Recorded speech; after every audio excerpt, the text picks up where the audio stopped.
Hey guys, tonight we follow the rise and spectacular collapse of the Crusader military orders, the legendary warrior monks who somehow convinced medieval Europe that taking vows of poverty while living in enormous castles was a perfectly sensible life choice. So before you get comfortable, take a moment to like the video and subscribe, but only if you genuinely enjoy what I do here. And let me know in the comments where you're tuning in from and what time it is for you. It's always fascinating to see who's joining us from around the world. Now dim the lights, maybe turn on a fan for that soft background hum, and let's ease into tonight's journey together. The story of the Crusader military orders begins with a contradiction so remarkable that it probably left medieval job recruiters scratching their heads. Monks were expected to pray, fast, copy manuscripts, and generally avoid hitting people with sharp objects. Knights, meanwhile, solved most of life's problems by charging at them on horseback. Somehow, medieval Europe looked at these two completely different professions and concluded, why not combine them? Their origins lay in the aftermath of the First Crusade. In the year 1099, Christian armies captured Jerusalem after a long and brutal campaign. Soon afterward, thousands of pilgrims from every corner of Europe began making the journey to the Holy Land. Visiting the sacred sites was considered an act of immense devotion. Actually reaching them alive was considered an impressive bonus. The roads leading to Jerusalem were dangerous. Bandits lurked in mountain passes. Rival armies controlled sections of the route, and local politics changed almost as often as medieval weather forecasts, which is to say, nobody really knew what would happen next. A pilgrim might leave France full of faith and arrive in the Levant considerably poorer, thoroughly exhausted, and wondering why no one had mentioned the robbers in the travel brochure. To solve this growing problem, religious brotherhoods began organising themselves to care for travellers. Some established hospitals for the sick and wounded. Others escorted pilgrims through dangerous territory. Before long, these communities received papal approval to carry weapons while continuing to live under strict monastic vows. They promised poverty, chastity, and obedience, while simultaneously becoming some of the finest cavalrymen in Christendom. It was a rather unusual lifestyle. Imagine taking vows of humility before spending the afternoon practicing cavalry charges in polished armour. Among the earliest and most famous were the Knights Templar, founded around 1119 to protect pilgrims travelling between the coast and Jerusalem. The Knights Hospitaller, who had begun as caregivers for the sick, gradually transformed into an elite military force. Later came the Teutonic Knights, originally created to assist German pilgrims, before developing ambitions that extended well beyond hospitality. Other orders, including St. Lazarus, Santiago, Calatrava, Alcantara, and the Livonian Brothers of the Sword, would soon emerge, each with its own mission, but sharing the same extraordinary combination of faith and warfare. What truly set these orders apart, however, was not merely their military skill. They answered directly to the Pope instead of local kings or feudal lords. This granted them unusual independence at a time when nearly everyone answered to somebody. Donations poured in from across Europe.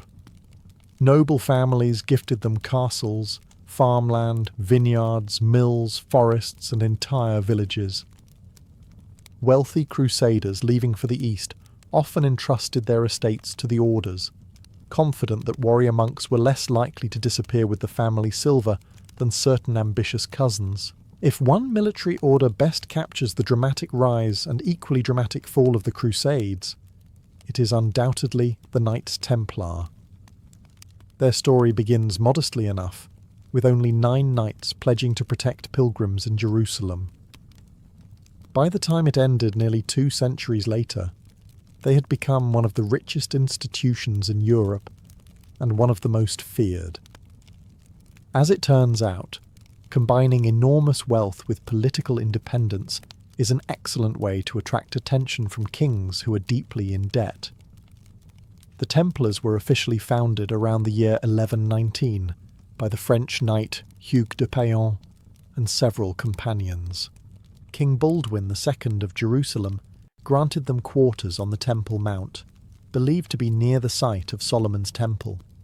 From this location came their famous name, the Poor Fellow Soldiers of Christ, and of the Temple of Solomon. It was a wonderfully humble title, although the poor part would not age particularly well. Under the guidance of Saint Bernard of Clairvaux, the order received papal approval and quickly became one of the most respected organisations in Christendom. Bernard praised the Templars as holy warriors whose battles were fought not for glory or personal gain, but in defence of the faith. His endorsement carried enormous influence. Noble families across Europe eagerly donated land, livestock, money and castles to support the order. Within a few decades, the Templars had established commanderies stretching from England and Scotland to Portugal, Italy and the Holy Land. These estates generated steady income through farming, vineyards, mills and trade. Unlike many feudal lords, the Templars managed their properties with remarkable efficiency. Medieval accounting may not sound exciting, but it can quietly build an empire. Their financial innovations became just as important as their military achievements. Pilgrims travelling to Jerusalem could deposit money at a Templar house in France and receive a coded document allowing them to withdraw funds in the East. This reduced the risk of carrying large amounts of gold across dangerous roads. In effect, the Templars had created one of Europe's earliest international banking systems centuries before anyone had ever complained about banking fees. On the battlefield, they earned a fearsome reputation. Templar knights wore distinctive white mantles marked with a red cross and followed strict discipline. Retreat without orders was forbidden, except under extraordinary circumstances.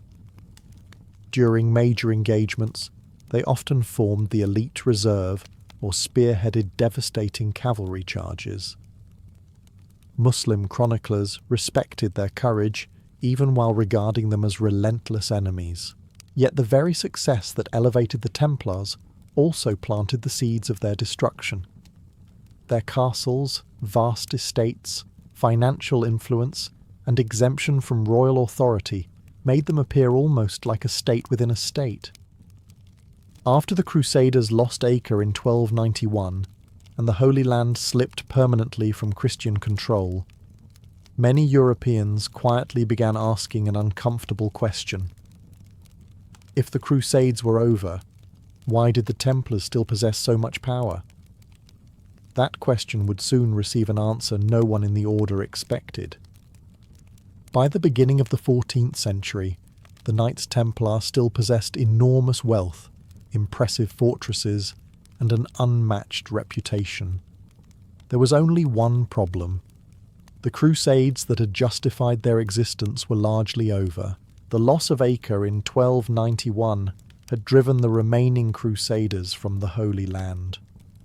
The Templars relocated their headquarters to Cyprus, where they debated ambitious plans for a new crusade. Maps were drawn, fleets were discussed, committees were formed. Like many grand medieval projects, everyone agreed something should be done, provided someone else paid for it. Meanwhile, back in Europe, a far more immediate threat was taking shape. King Philip IV of France had spent years fighting expensive wars against England and Flanders. Wars were costly. Royal treasuries emptied quickly, while soldiers had the inconvenient habit of expecting payment. Philip desperately needed money, and unfortunately for the Templars, they possessed rather a lot of it. The king had already shown he was willing to take extreme measures against wealthy groups. He had expelled Jewish communities from France and confiscated much of their property. He had also clashed repeatedly with the papacy over taxation and royal authority. The Templars, wealthy, independent, and answerable only to the Pope, looked increasingly less like loyal servants of God and more like an attractive financial solution. Rumours about the order had circulated for years, because Templar ceremonies were secret, outsiders filled the silence with speculation. Stories spread that new members denied Christ during initiation, worshipped mysterious idols, spat on crosses, and engaged in shocking rituals. There was little credible evidence for these claims, but medieval gossip travelled remarkably well without requiring proof. Some things never change. Philip saw an opportunity.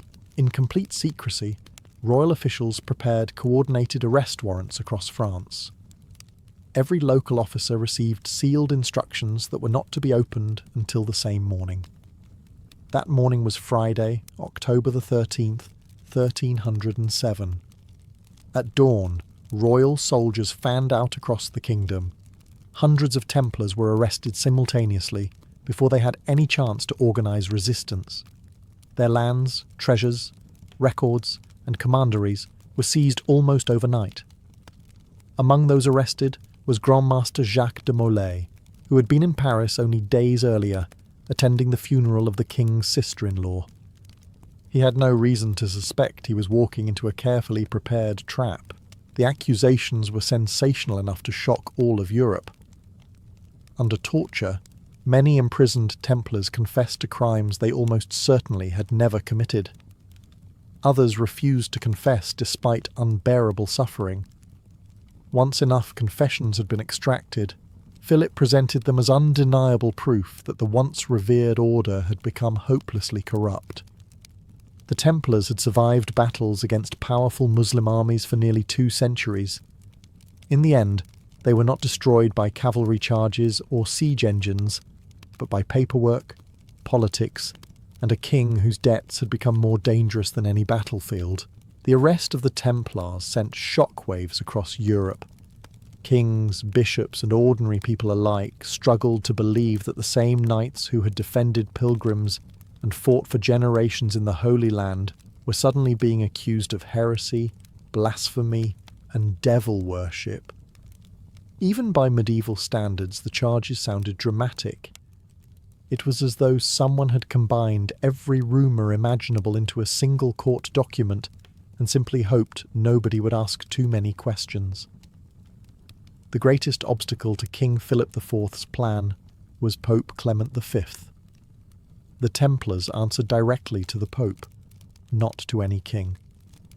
Philip technically had no authority to destroy the order on his own. But the French king applied relentless political pressure, demanding that the papacy investigate the accusations. Clement found himself trapped. If he openly defended the Templars, he risked a confrontation with the most powerful monarch in Western Europe. If he accepted Philip's claims without question, he undermined an institution that previous popes had spent nearly 2 centuries protecting. The Pope attempted to conduct a broader investigation. Across Europe, the results varied greatly. In England, Spain, Portugal, Germany, and much of Italy, investigators often found little convincing evidence of organised heresy. Many Templars were questioned, and numerous witnesses testified to the order's honourable reputation. Outside France, torture was used far less frequently, and not surprisingly, far fewer spectacular confessions appeared. It turns out people become considerably less willing to admit worshipping imaginary idols when nobody is stretching them on a rack. Philip, however, had little interest in waiting for a balanced investigation. The French trials continued, and dozens of Templars who withdrew their earlier confessions were condemned as relapsed heretics. In medieval law, changing your story after torture was apparently considered far more suspicious than the torture itself. Finally, in 1312, Pope Clement formally dissolved the Order of the Temple at the Council of Vienne. Significantly, he did not declare the order guilty of heresy as an institution. Instead, he suppressed it for what he described as the good of the Church and to preserve peace within Christendom. It was a political compromise that satisfied almost no one. Most Templar property was officially transferred to the Knights Hospitaller, although many rulers found creative reasons to delay or avoid handing everything over. castles, estates, and treasure had an unfortunate tendency to become temporarily unavailable once they entered royal possession. The final chapter came 2 years later. In 1314, Grand Master Jacques de Molay and Geoffrey de Charnay were brought before a crowd in Paris. Expected to quietly accept life imprisonment, both men instead proclaimed the innocence of the order and rejected their forced confessions. Philip acted immediately. That very evening, the two elderly knights were burned at the stake on an island in the River Seine. With their deaths, the Knights Templar disappeared from history. Yet almost immediately, legends took their place. Hidden treasure, secret vaults, mysterious curses, and forgotten knowledge would keep the Templars alive in popular imagination long after the last white mantle had turned to ashes. While the Templars vanished in fire and scandal, their greatest rivals followed a very different path. The Knights Hospitaller lost everything that had made them famous: the Holy Land, their castles, and the cities they had sworn to defend, yet somehow refused to disappear. If the Templars burned out like a shooting star, the Hospitallers simply packed their belongings, climbed aboard their ships, and looked for somewhere else to fight. Their story had begun even before the First Crusade. Around the middle of the 11th century, merchants from the Italian city of Amalfi established a hospital in Jerusalem to care for sick and exhausted pilgrims. The brothers who served there had no intention of becoming soldiers. Their daily routine involved bandages, medicines, prayers, and feeding travellers. Swordsmanship was not listed among their required skills. Everything changed after the Crusaders captured Jerusalem in 1099. As attacks against pilgrims increased, the brothers gradually took on military responsibilities alongside their charitable work. Like the Templars, they became a religious order recognized by the Pope. Unlike the Templars, however, they never abandoned their original mission.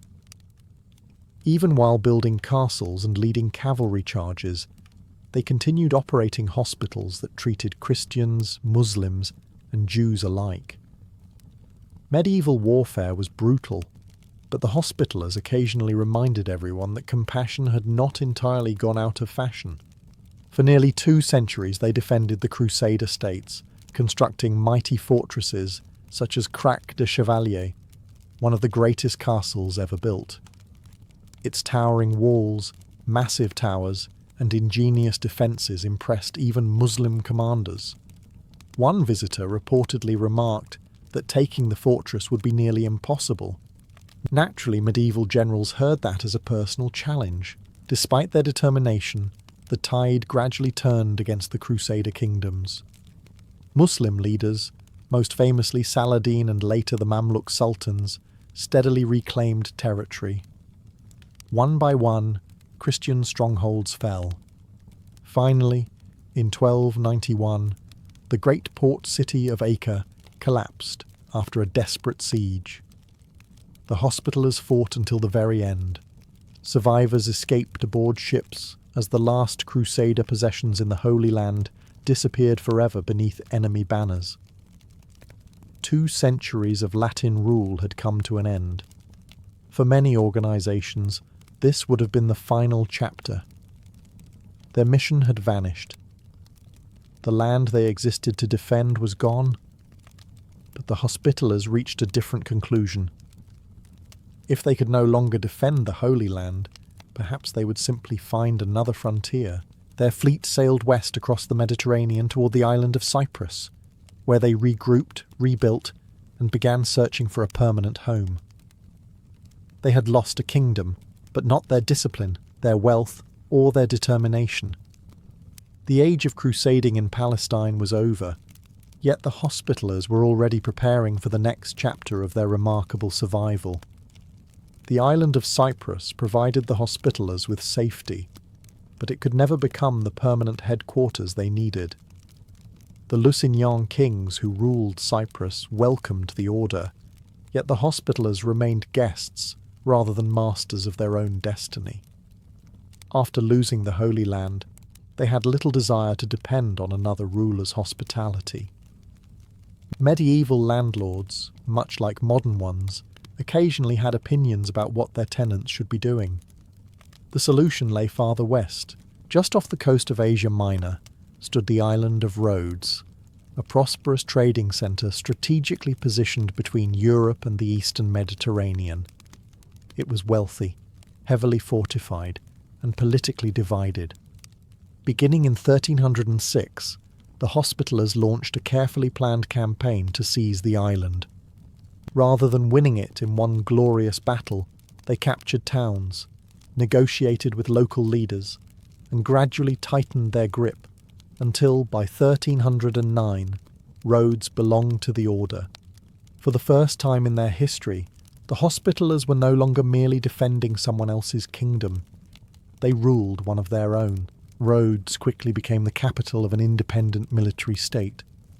The Grand Master acted almost like a prince, governing the island while maintaining the religious discipline expected of the order.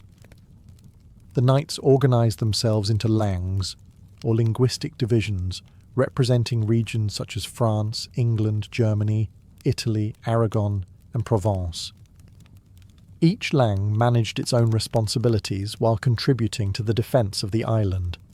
It was an impressively organised system, although meetings probably involved several people insisting their language was the easiest to understand. The Hospitallers transformed Rhodes into one of the strongest fortresses in Europe. Gigantic stone walls surrounded the city. Massive towers overlooked the harbour. Storehouses filled with grain, weapons and fresh water prepared the island for long sieges. Shipyards built and repaired galleys that patrolled the surrounding seas. The order also embraced naval warfare. Unlike the Templars, whose strength had primarily been cavalry, the Hospitallers became one of the Mediterranean's most formidable maritime powers. Their fleet protected Christian shipping, raided hostile ports, and attacked Muslim vessels carrying soldiers or supplies. Depending on which side of the sea you happened to live, they were either courageous defenders of Christendom or extremely well-armed pirates. Their growing naval strength inevitably attracted the attention of a rising empire. The Ottoman Turks were expanding rapidly across southeastern Europe and Anatolia. By the 15th century, they had become the dominant Muslim power in the region. Rhodes, sitting directly along important Ottoman sea routes, represented both a strategic obstacle and an irritating reminder that the crusading spirit had not entirely disappeared.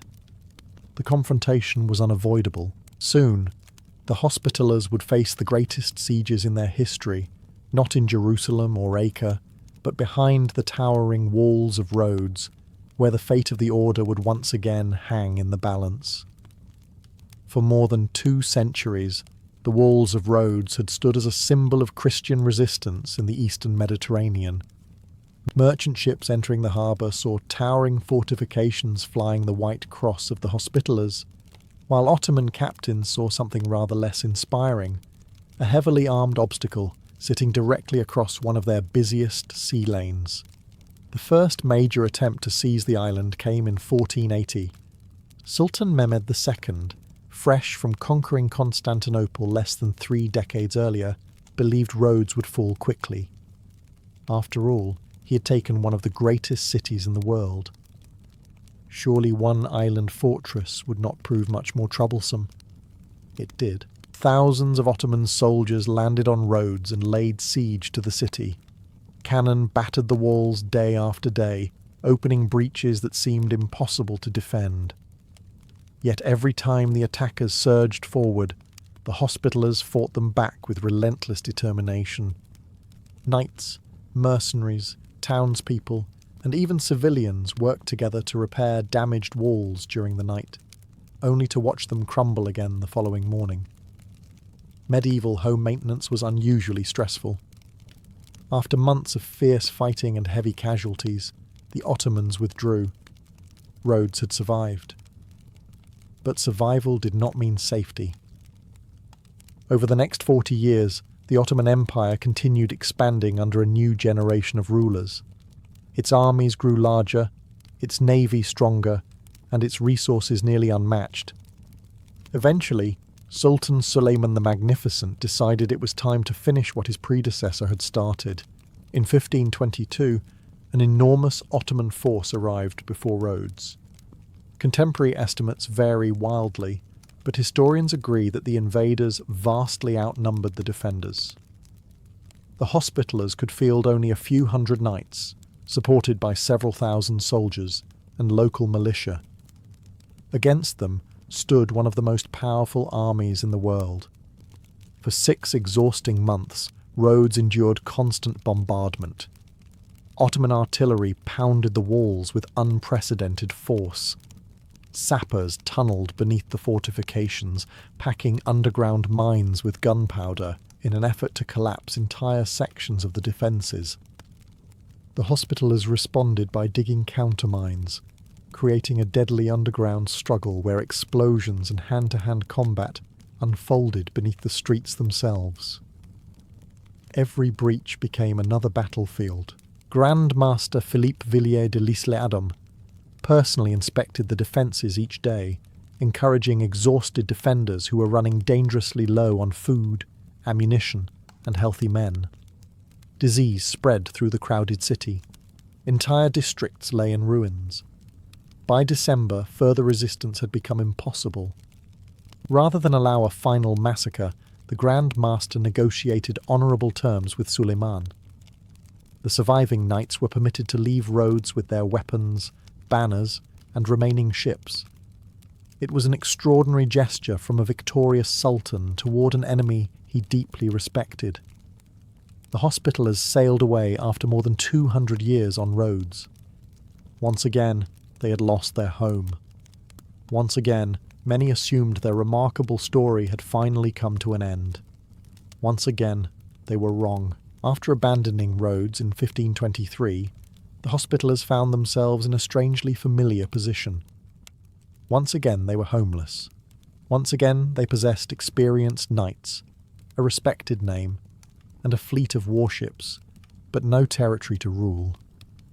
For 7 years they wandered between European ports, relying on the goodwill of friendly rulers while searching for a permanent base. It was an awkward arrangement. An army without a homeland is much like a ship without an anchor. It can survive for a while, but eventually it needs somewhere to stop. Their opportunity arrived in 1530. Holy Roman Emperor Charles V offered the order the islands of Malta and Gozo, along with the North African port of Tripoli. The agreement came with one symbolic condition. Each year the knights would present the Viceroy of Sicily with a single trained falcon as payment for the islands. Compared with the vast wealth the Hospitallers once controlled, the annual rent was remarkably affordable. Medieval real estate occasionally offered excellent long-term leases. At first, many knights considered Malta a disappointment. Unlike fertile Rhodes, Malta was rocky, dry, and lacked abundant fresh water. Its natural resources were limited, and its towns were relatively small. But what Malta lacked in comfort, it made up for in strategic value.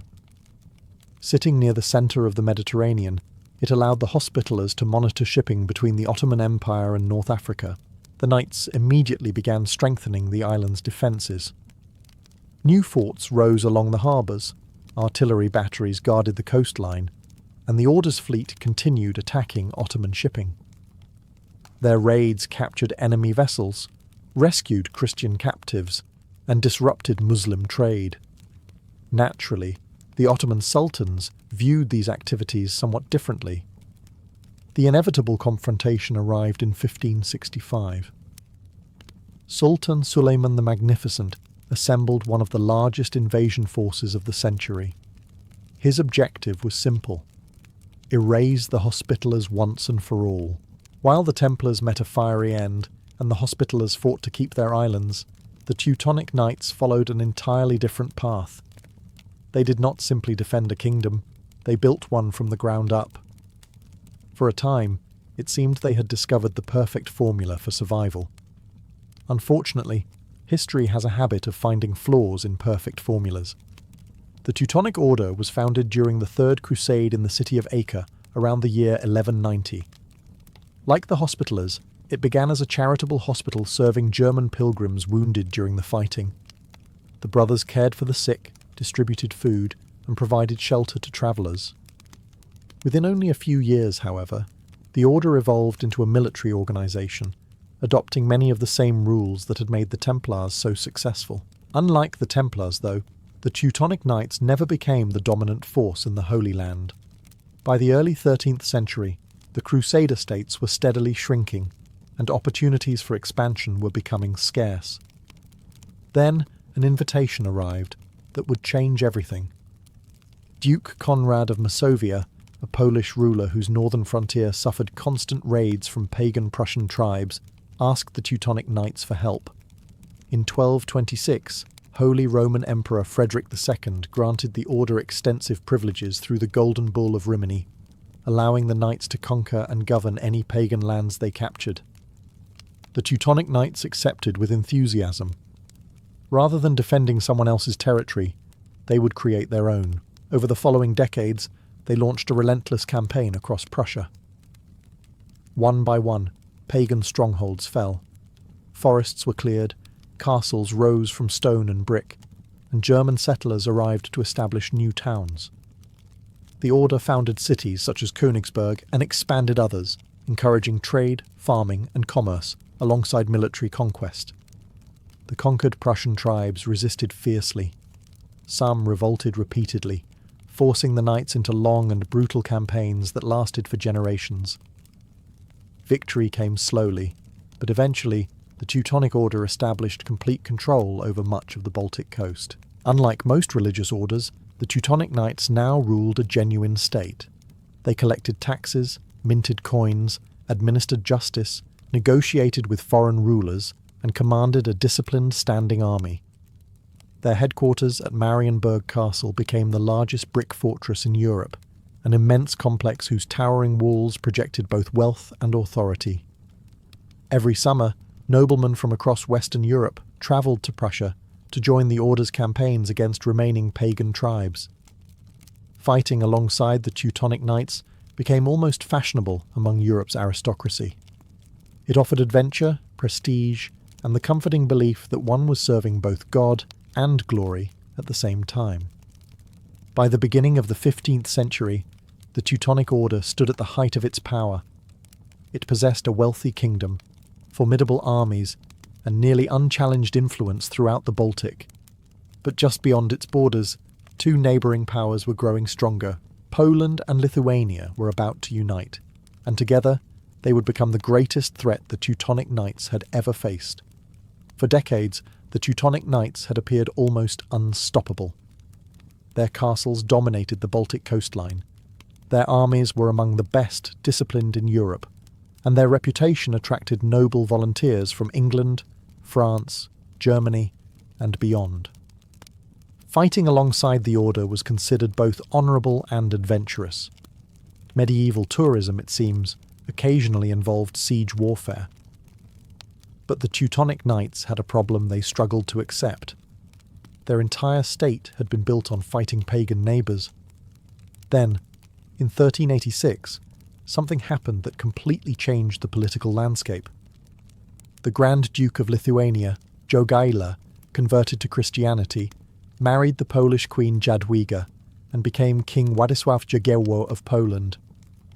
Suddenly, Lithuania, the Order's principal enemy, was officially Christian. For the Teutonic Knights, this created an uncomfortable situation. Their justification for war had always been the conversion of pagan peoples. If Lithuania was now Christian, continuing to invade its lands became much harder to explain. The Order insisted many Lithuanians remained pagan, and accused their rulers of insincere conversion. Poland, meanwhile, argued that the knights were simply using religion as an excuse to expand their territory. The disagreement steadily escalated. Border disputes multiplied, raids became more frequent. Diplomacy failed repeatedly. Finally, in the summer of 1410, war erupted on a scale neither side had previously witnessed. The Teutonic Grand Master, Ulrich von Jungingen, assembled an experienced army of professional knights, mercenaries, and crusading volunteers from across Europe. Facing him stood a massive coalition led by King Jagiełło of Poland and Grand Duke Vytautas of Lithuania. Their forces included Polish heavy cavalry, Lithuanian horsemen, Czech troops, Ruthenians, and even Tatar auxiliaries. It was one of the largest armies medieval Europe had ever seen. The two sides met near the villages of Grunwald, Tannenberg, and Jalgiris on the 15th of July. The battle lasted for hours beneath the summer sun. At first, the Teutonic Knights believed victory was within reach. Their armoured cavalry launched devastating charges against the Allied lines, while parts of the Lithuanian army appeared to retreat from the battlefield. Believing the enemy was breaking, many knights pursued them, but the retreat was only temporary. Lithuanian forces regrouped and returned, while the Polish cavalry maintained relentless pressure on the Teutonic centre. Gradually, the Order's disciplined formations became surrounded. Then disaster struck. Grand Master Ulrich von Jungingen was killed in the fighting. Around him, many of the Order's senior commanders also fell. Without their leadership, resistance began to collapse. By sunset, the battlefield was covered with thousands of dead soldiers. Much of the Teutonic leadership had been wiped out in a single day. Although the Order survived the battle itself, Grunwald shattered its aura of invincibility forever. The Teutonic Knights still possessed castles, wealth, and territory. What they had lost could never be rebuilt quite so easily. The belief that they simply could not be defeated. Although the Battle of Grunwald had nearly destroyed the Teutonic Knights, it did not immediately erase their state from the map. In fact, only weeks after the disastrous defeat, the Order managed one final display of remarkable resilience. The victorious Polish-Lithuanian army marched toward Marienburg Castle, expecting the Teutonic capital to surrender. Instead, they found its enormous red brick walls fully manned under the command of Heinrich von Plauen, a capable commander who had escaped the battlefield before the disaster unfolded. Von Plauen worked day and night preparing the defences. Supplies were gathered, damaged walls strengthened, and every available soldier was placed on alert. When the Allied army finally arrived, they faced one of the strongest fortresses in Europe. The siege dragged on for weeks, but disease, supply shortages, and approaching autumn gradually weakened the attackers. Eventually, the Polish-Lithuanian forces abandoned the siege and returned home. For the Teutonic Order, it was a temporary miracle. The first Peace of Thorn, signed in 1411, allowed the knights to survive, but at a tremendous cost. They paid enormous financial reparations, surrendered territory, and exhausted much of their treasury. To meet these obligations, the Order increased taxes across Prussia, hoping its towns and nobles would shoulder the burden. They were not pleased. For generations, merchants and local landowners had accepted the rule of the Teutonic Knights, because the Order brought security, trade, and military success. Now they saw rising taxes, shrinking profits, and leaders who seemed unable to reverse their decline. The once admired warrior monks were beginning to resemble expensive landlords with increasingly poor investment strategies.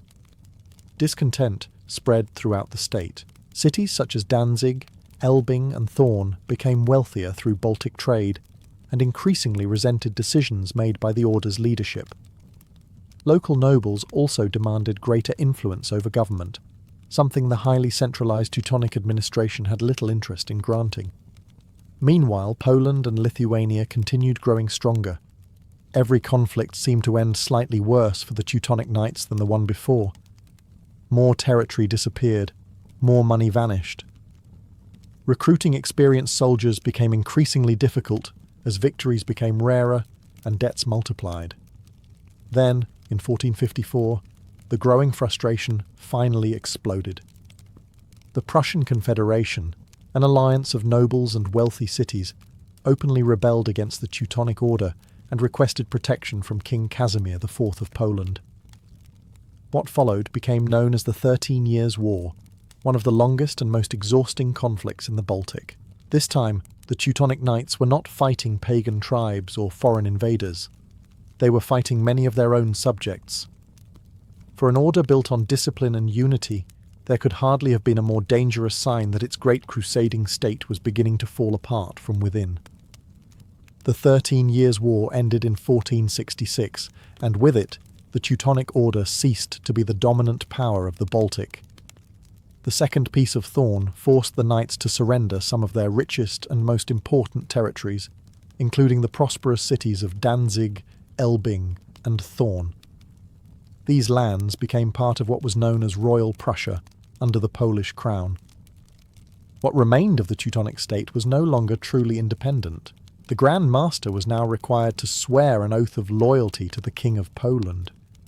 For an order that had once answered only to the Pope and the Holy Roman Emperor, this was a humiliating reversal. The proud warrior monks who had once negotiated with kings as equals now found themselves becoming subjects of one. Still, the order refused to accept that its glory days were over. Grand Masters continued strengthening castles, rebuilding finances, and hoping for an opportunity to restore their former power. But Europe itself was changing far too quickly. Gunpowder weapons became increasingly common, making even the strongest medieval castles less intimidating than they had once been. Professional royal armies were replacing the old system of feudal knights and religious military orders.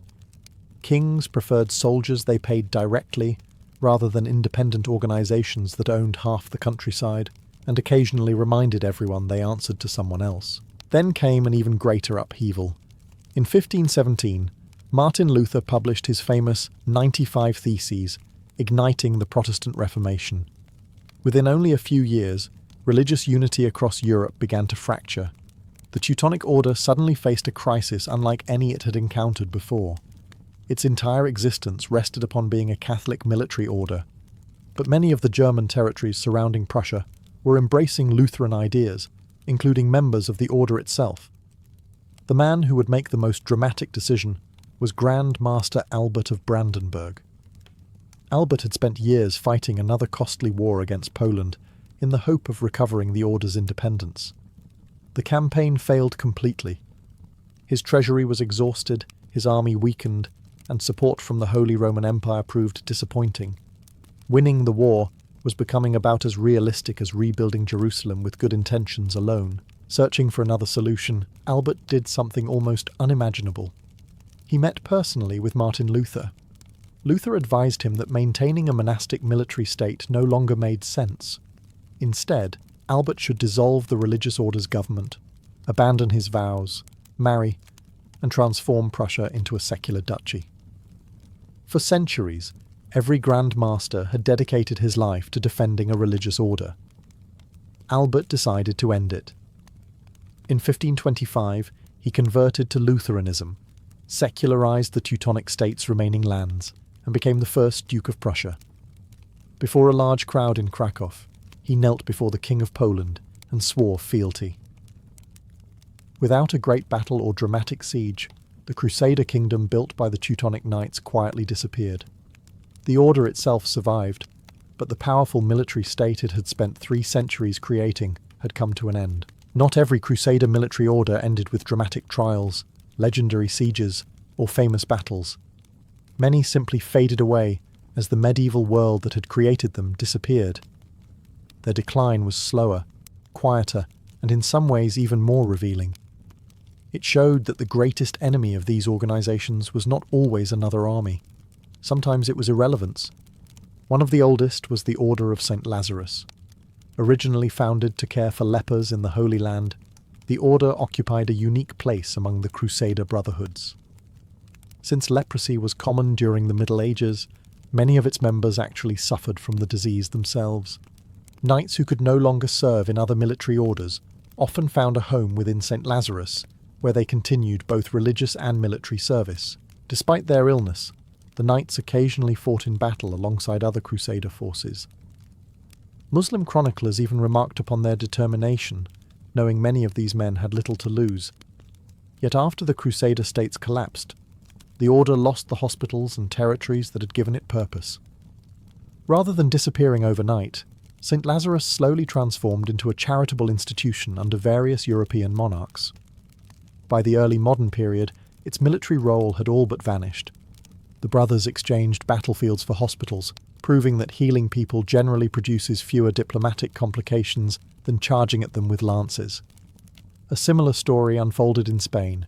Unlike the Templars or Hospitallers, the orders of Santiago, Calatrava, Alcantara, and Montesa had been created primarily to fight the Muslim kingdoms of the Iberian Peninsula during the Reconquista.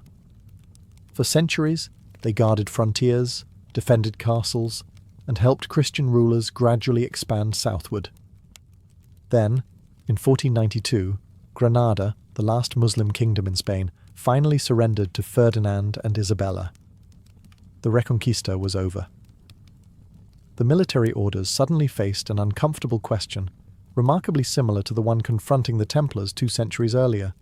If there were no longer frontiers to defend, why were these independent armies still necessary? Spain's monarchs answered that question themselves. Rather than abolishing the orders outright, Ferdinand and Isabella gradually placed them under direct royal control.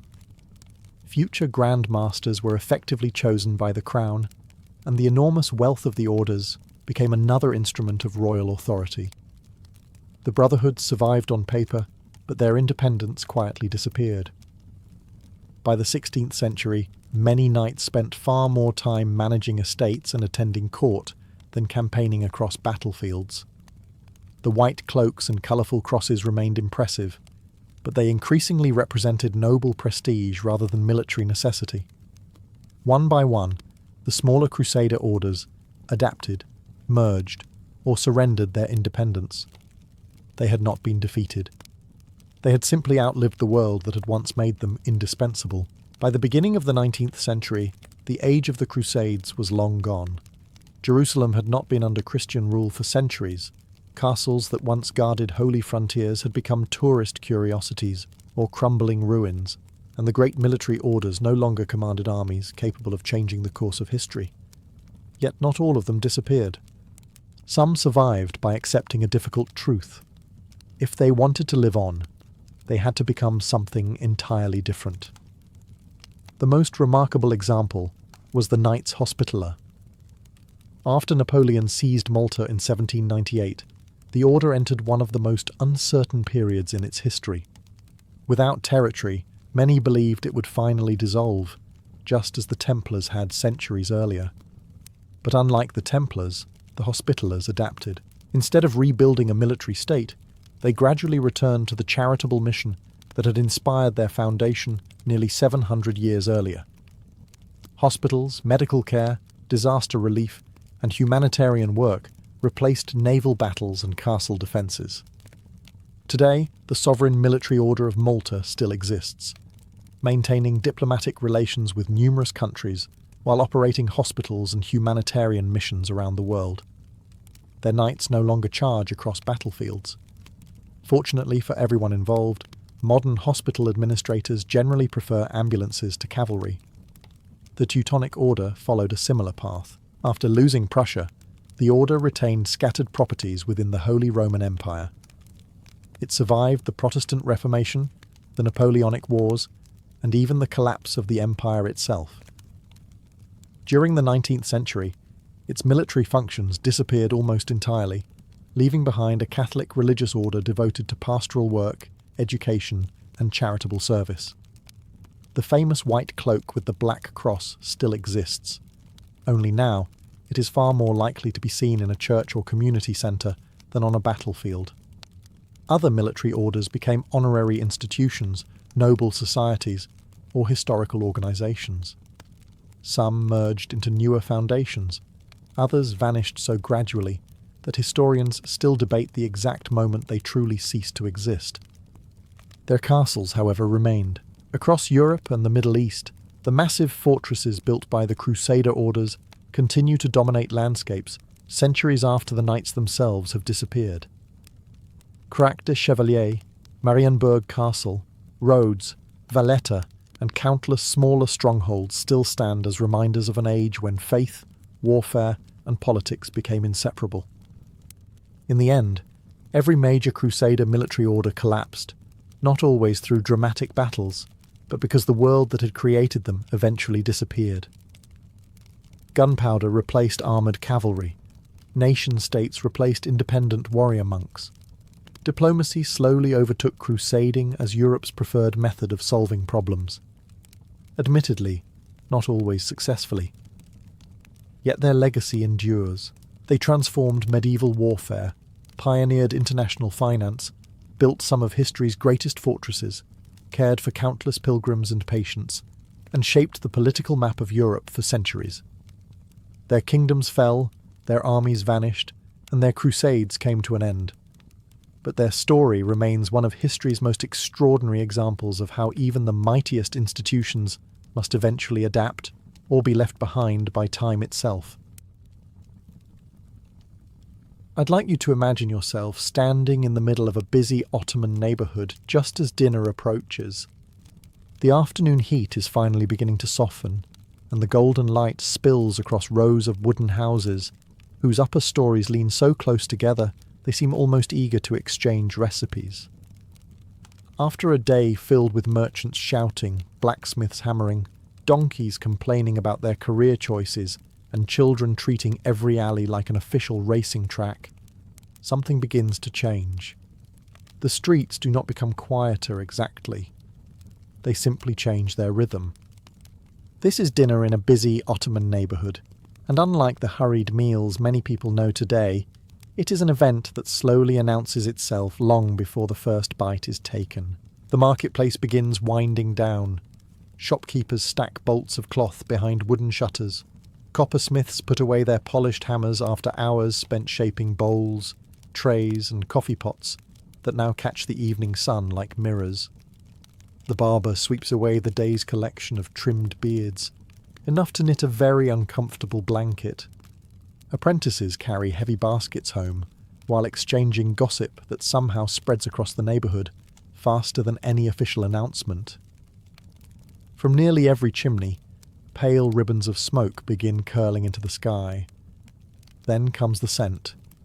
First, fresh bread emerging from neighbourhood ovens. Then onions slowly cooking in butter or rendered sheep fat. Soon afterward arrive garlic, parsley, cinnamon, cumin, black pepper, and the unmistakable richness of simmering lamb. Each household contributes its own aroma, until the narrow streets become one enormous invisible cookbook. Unlike wealthy imperial kitchens inside Topkapi Palace, most neighbourhood families worked with modest ingredients and careful planning. Every coin mattered. Meat might appear only occasionally, stretched across a stew instead of dominating the table. Rice remained a valued ingredient, while lentils, chickpeas, yogurt, eggplants, seasonal greens, and homemade bread formed the dependable backbone of countless meals. Dinner usually came after the day's work had finally ended. Fathers returned from workshops, docks, construction sites, gardens, or markets. Sons finished apprenticeships. Mothers had often spent much of the afternoon preparing ingredients, while balancing countless other responsibilities.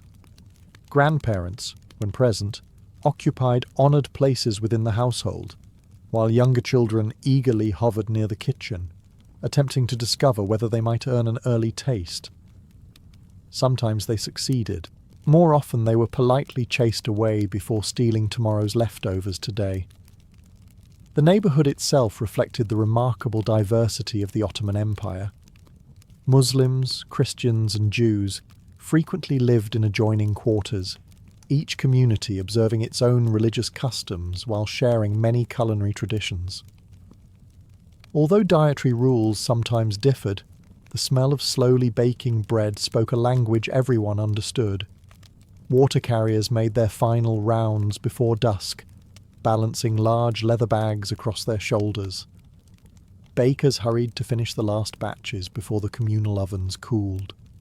Street cats emerged with professional confidence, fully aware that somewhere nearby an unattended fish or careless butcher would eventually provide dinner without requiring any employment whatsoever. Above it all echoed the evening call to prayer, floating from nearby minarets across tiled rooftops and crowded courtyards.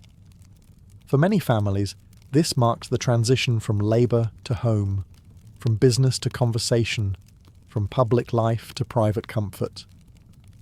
As more doors opened and neighbours greeted one another across the alleys, the neighbourhood filled not only with wonderful aromas, but with anticipation.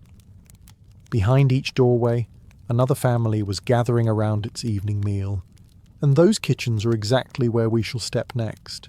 The delicious aromas drifting through the neighbourhood did not appear by magic. Behind nearly every wooden door stood a kitchen that served as the true heart of the Ottoman household. It was not always large, and it was rarely luxurious, but it was a place where experience mattered far more than expensive equipment.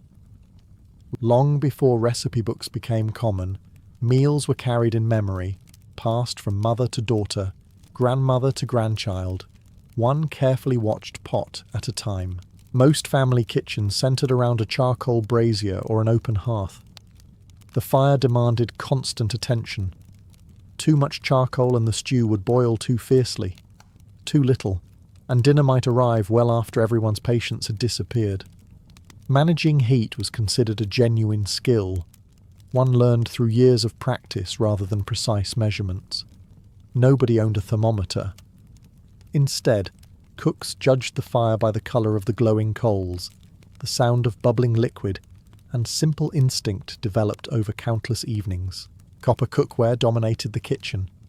Bright copper pots conducted heat beautifully, though they required frequent polishing to prevent corrosion.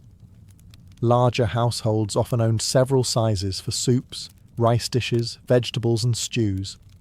Wooden spoons, clay bowls, iron knives, rolling pins and woven baskets completed most of the equipment. Every object had multiple uses because storage space was limited and unnecessary possessions only gathered dust. Bread was almost always the first priority. Some families baked it themselves, but many relied on communal neighbourhood ovens. Dough prepared at home would be carried through the streets to professional bakers who managed enormous brick ovens capable of serving dozens of families each day. Timing mattered. Arrive too late, and your loaf might have to wait until tomorrow. Arrive too early, and someone else's bread would still occupy the oven. Even bread had to respect a queue. Inside the kitchen, onions sizzled gently in butter or rendered fat before lentils, rice, vegetables, or meat were added. Garlic, parsley, dill, mint, cumin, cinnamon, black pepper and sumac created layers of flavour without overwhelming the ingredients themselves. Contrary to popular imagination, Ottoman cuisine was not simply about heavy spices. Balance was admired. A cook who buried every flavour beneath mountains of seasoning would receive far less praise than one who allowed each ingredient to speak for itself. Seasonality shaped every meal. Eggplants appeared in abundance during warmer months, while pumpkins, cabbages, beans, chickpeas, and root vegetables sustained households through colder seasons. Fresh herbs came from courtyard gardens whenever possible. Yogurt remained one of the kitchen's greatest treasures, served beside meals, stirred into soups, or transformed into refreshing sauces that balanced richer dishes. While women usually directed meal preparation, kitchens were rarely solitary workplaces. Older daughters learned by observing every movement. Younger children washed herbs, shelled beans or ground spices with a mortar and pestle, occasionally sampling ingredients under the highly optimistic belief that no one had noticed. Grandmothers supervised with quiet authority, sometimes correcting a granddaughter simply by raising an eyebrow. Words were often unnecessary. As more pots reached their final stages and freshly baked bread returned from the neighbourhood oven, one by one the household's separate tasks came together. The cooking was nearly complete. Now it was finally time to discover what all this careful work would become once the dishes reached the evening table. By the time every pot had finished simmering and the warm bread returned from the communal oven, the household was ready for the moment everyone had been waiting for. Dinner was not simply about satisfying hunger. It was the reward at the end of a long day's labour, a daily ritual that brought several generations together under one roof. Whether the family lived in a modest wooden home or a spacious merchant's residence, the evening meal carried a sense of rhythm that remained remarkably consistent throughout the Ottoman world. Unlike the towering dining tables that would become fashionable elsewhere in Europe, many Ottoman families ate while seated on cushions around a low, circular table known as a sofra. In simpler homes, the meal might be served directly on a large cloth spread neatly across the floor.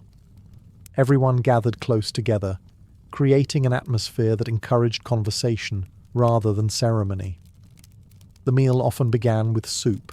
A steaming bowl of lentil soup was perhaps the most familiar sight across countless neighbourhoods.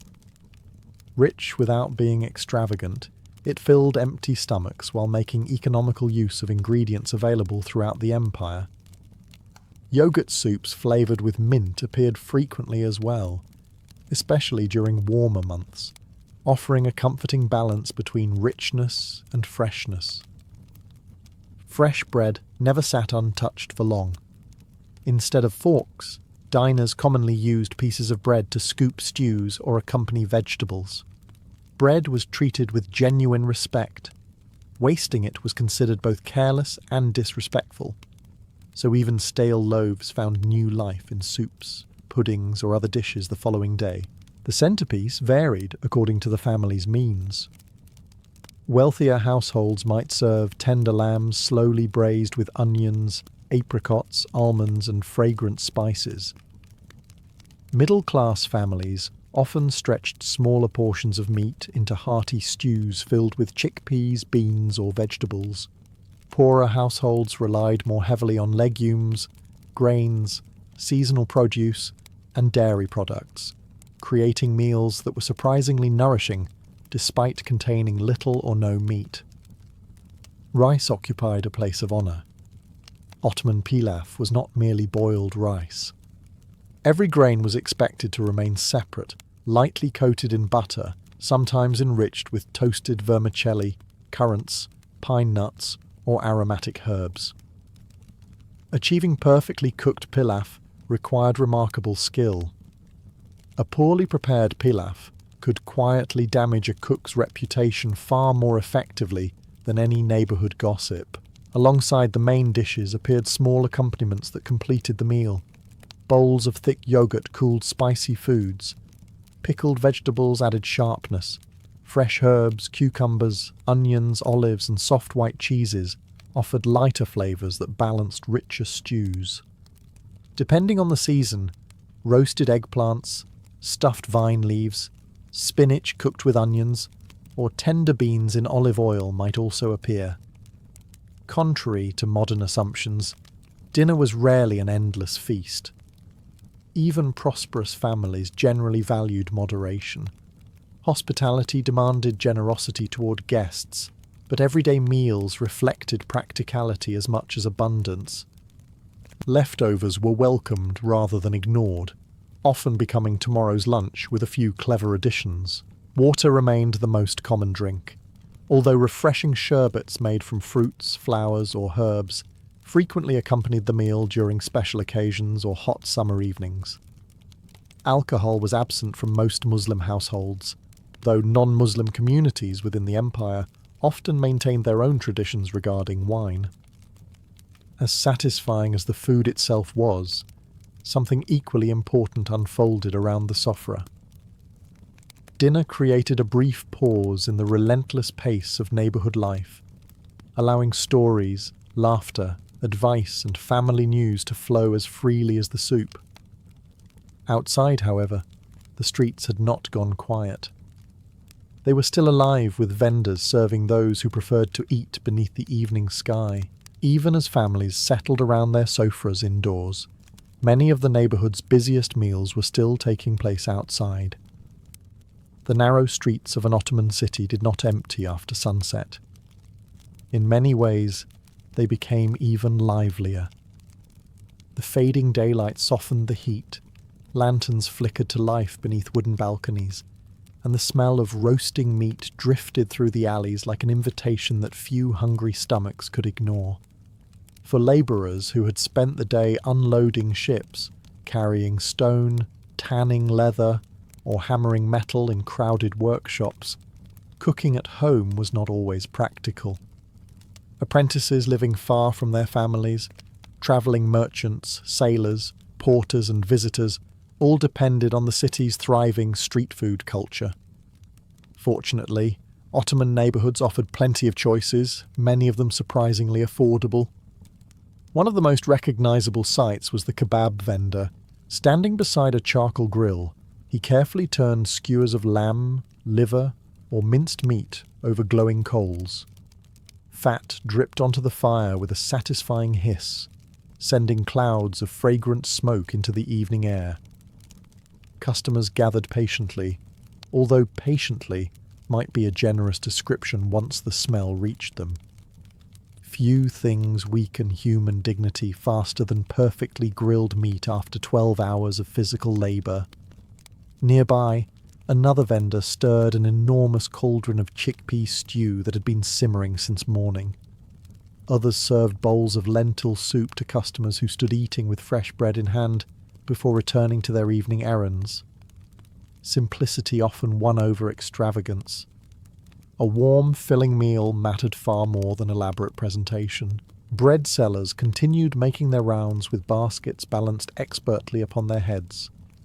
Fresh simit, covered with sesame seeds, disappeared almost as quickly as it emerged from the ovens. Children eagerly persuaded parents that one more ring of bread was absolutely essential for survival, a negotiating strategy that has remained remarkably consistent throughout history. Sweet vendors attracted an entirely different crowd. Large trays displayed sticky pieces of baklava layered with paper-thin pastry, crushed nuts, and fragrant syrup. Others sold lokma, small fried dough balls soaked in honey or syrup, often prepared for celebrations or charitable distributions. Halva, dense and satisfying, provided a sweet ending for those fortunate enough to enjoy it. Even people who insisted they were only looking somehow found themselves purchasing dessert a few moments later. Drink sellers added another layer to the bustling streetscape. Sherbet vendors carried large decorative containers filled with refreshing fruit drinks, flavoured with rose petals, tamarind, cherries, lemons, or violets. They poured bright, cooling beverages into metal cups with practised speed, offering welcome relief after a long day beneath the Anatolian sun.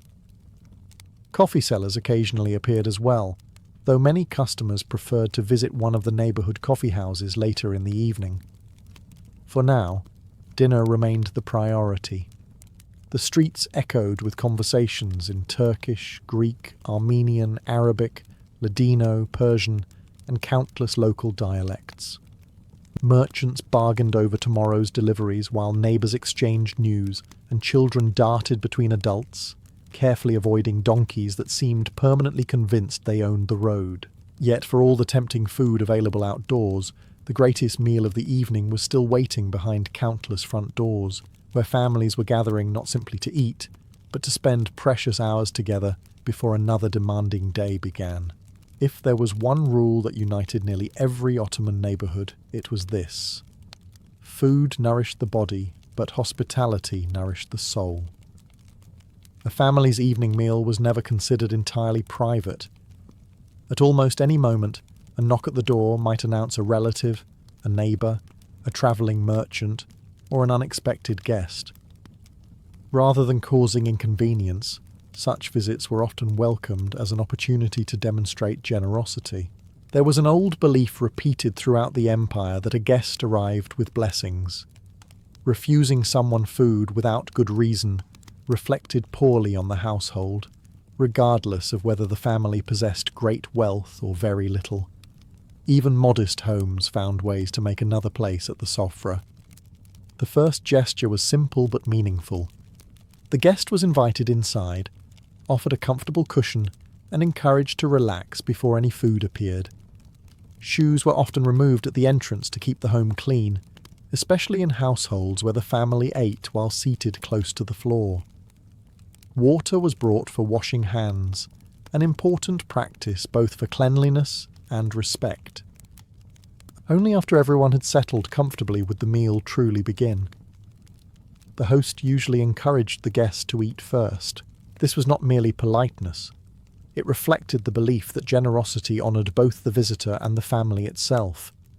Guests were frequently urged to take another serving, then another after that. Declining once was almost expected.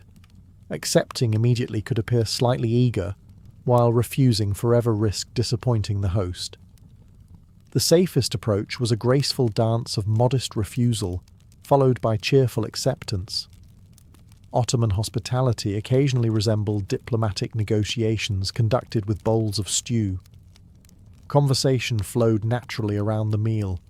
The day's business was discussed first. Merchants spoke of market prices, sailors described conditions at the harbour, craftsmen compared commissions, and farmers shared news of crops arriving from nearby villages. Politics entered the conversation as well, although wise diners usually measured their opinions carefully. The empire was vast, and walls occasionally proved better listeners than trusted friends. Children remained present throughout dinner, quietly absorbing these conversations. They learned manners not through formal lessons but by observation. They watched when to speak, when to remain silent, how to greet elders, and how to serve others before serving themselves. Good behaviour at the sofa reflected good character everywhere else. Respect for elders shaped the entire meal. The oldest family members often occupied the place of honour, and younger relatives listened when they shared memories or advice. Grandparents recounted stories from earlier decades, sometimes describing distant provinces they had visited, or remarkable events they had witnessed. For younger listeners, these tales transformed dinner into an evening lesson in history, family identity, and tradition. Laughter, however, was never absent. Neighbours teased one another over harmless rivalries. Children occasionally earned smiles by repeating amusing stories from the street. Even grandparents who appeared stern often revealed a surprisingly sharp sense of humour once everyone had eaten their fill. As the final pieces of bread disappeared and empty bowls were collected, dinner slowly gave way to another cherished part of the evening. Nobody rushed back to work. The meal was over, but the neighbourhood's night was only beginning. With the last bowls cleared and the bread wrapped carefully for tomorrow, the evening entered its second act. Dinner may have been finished, but few people hurried directly to bed. In a busy Ottoman neighbourhood, the hours after sunset belonged to conversation, community, and the simple pleasure of finally slowing down after a demanding day. The streets outside remained full of life. Oil lamps hanging above doorways cast warm pools of light onto the uneven stone lanes. Their glow reflected softly off whitewashed walls and polished copper trays carried home from the market. The heat of the afternoon had faded, replaced by a gentle evening breeze that drifted through the narrow alleys, carrying the lingering scent of grilled meat, fresh bread, and flowering jasmine from hidden courtyard gardens. Families often stepped outside together. Neighbours pulled wooden stools into the street or gathered on low benches beneath the shade of old plane trees. It was perfectly ordinary to spend an hour simply talking. News travelled quickly this way. Someone's daughter had become engaged. A merchant had returned from Damascus with exotic fabrics.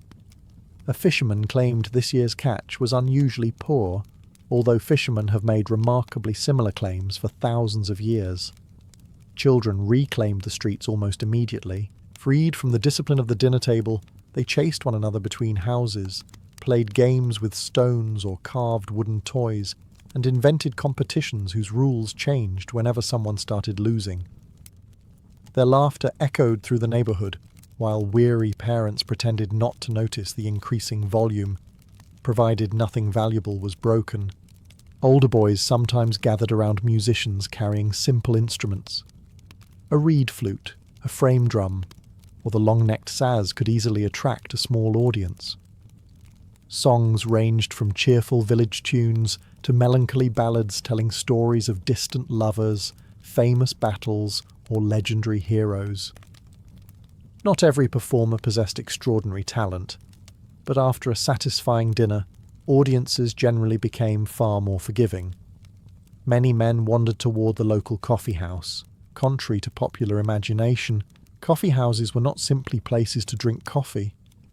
They functioned as neighbourhood gathering places where artisans, merchants, scholars and travellers exchanged ideas and stories. Cups of strong, dark coffee were served slowly, encouraging conversation rather than haste.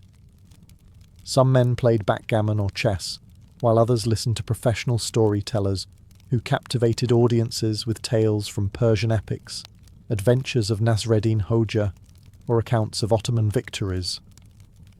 Meanwhile, many women remained closer to home, visiting one another in courtyards or shared gardens.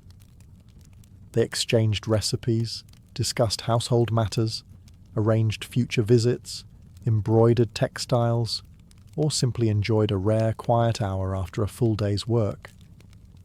These evening gatherings strengthened friendships that often lasted a lifetime. Street vendors had not entirely disappeared either.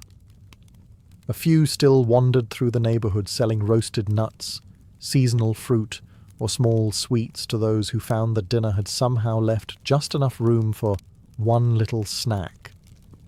Human optimism about dessert, it seems, has always been wonderfully consistent. As conversations stretched into the night and lanterns flickered against the wooden facades, the neighbourhood revealed its greatest strength. It was not merely a collection of houses, but a living community, where daily life was shared as naturally as bread at the dinner table. And before the city finally surrendered to sleep, one final tradition remained waiting to complete the evening. As the conversations gradually slowed and the stars claimed more of the sky above the rooftops, the neighbourhood settled into one final ritual before sleep. Dinner itself had ended some time ago, yet few considered the evening complete without something small to finish the day. It was a quieter moment, one less about satisfying hunger and more about comfort, reflection, and the simple pleasures that made ordinary life enjoyable. In many homes, a tray appeared carrying tiny cups of coffee. Ottoman coffee had already become an important part of daily life by the 16th century, and preparing it properly was considered an art in itself. Finely ground coffee was simmered slowly in a small copper pot called a kesve, often over glowing charcoal rather than an open flame.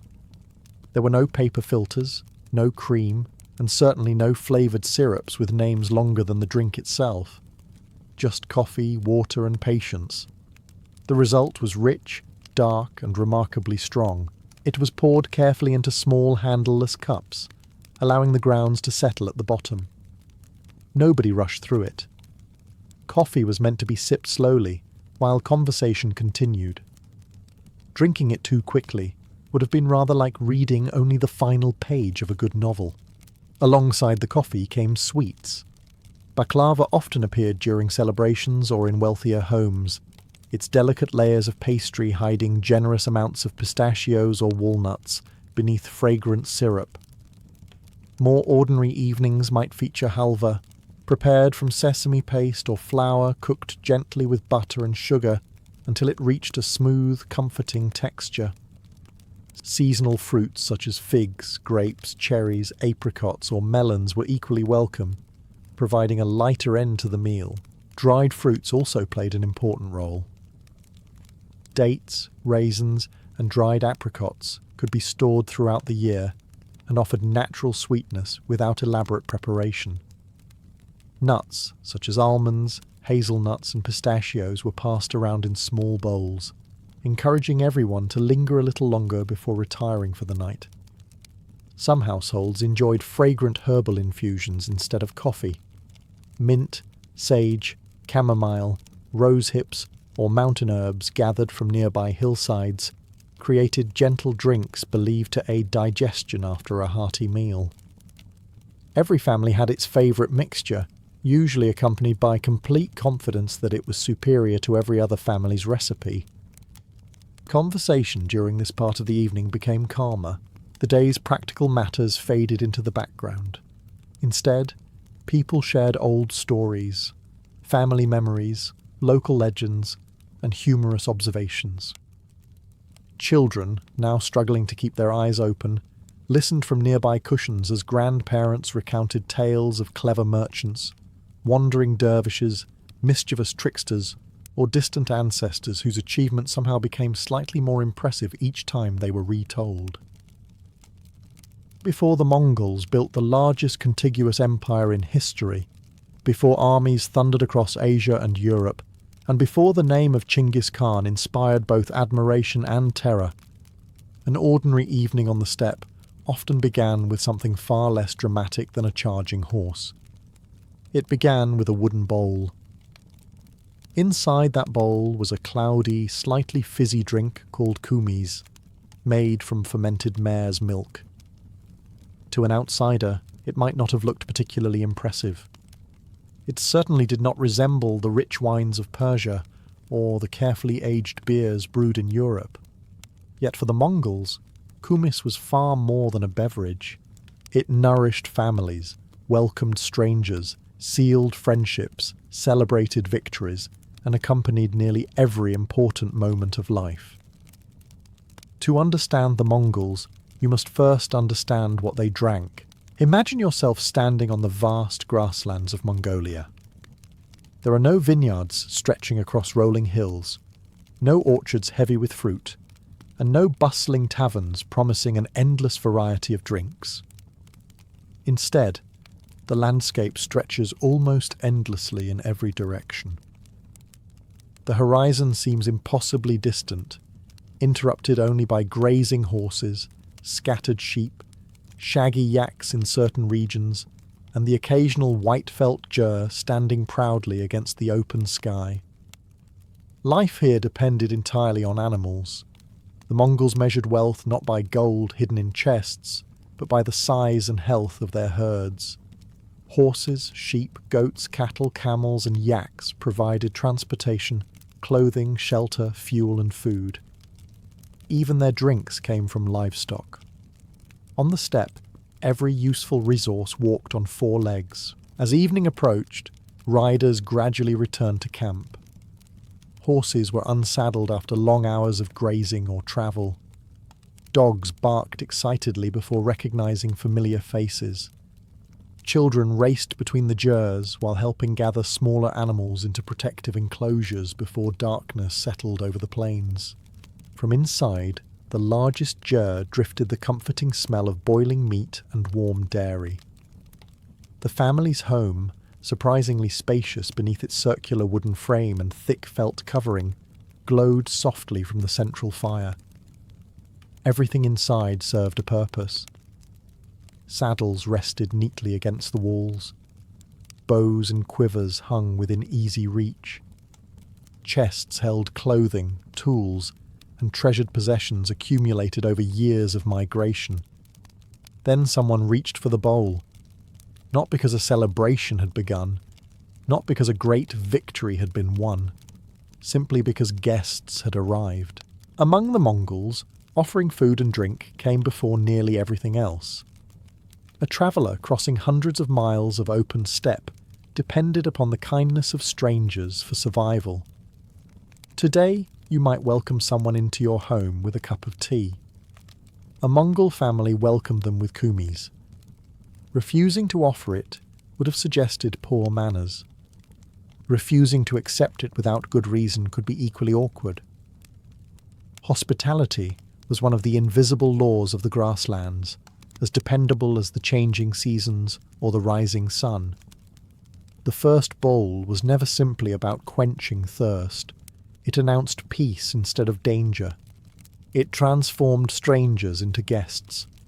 And before long, that single wooden bowl would become one of the most recognizable symbols of Mongol life across the greatest empire the world had ever seen.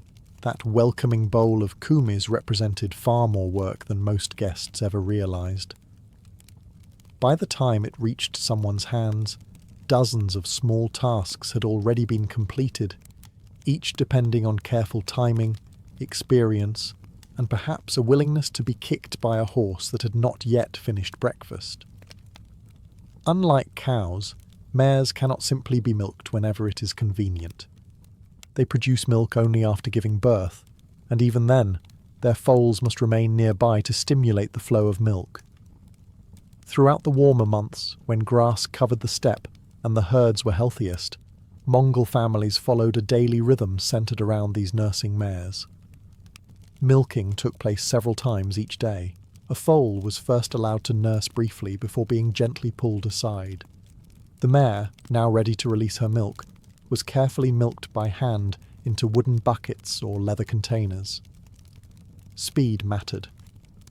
Mare's milk flowed quickly, and experienced herders worked with remarkable efficiency before returning the foal to its mother. No drop was wasted. Compared with cow's milk, mare's milk contains more natural sugars and less fat, making it particularly suitable for fermentation. Fresh from the animal, it tasted surprisingly sweet and light. But fresh milk was only the beginning.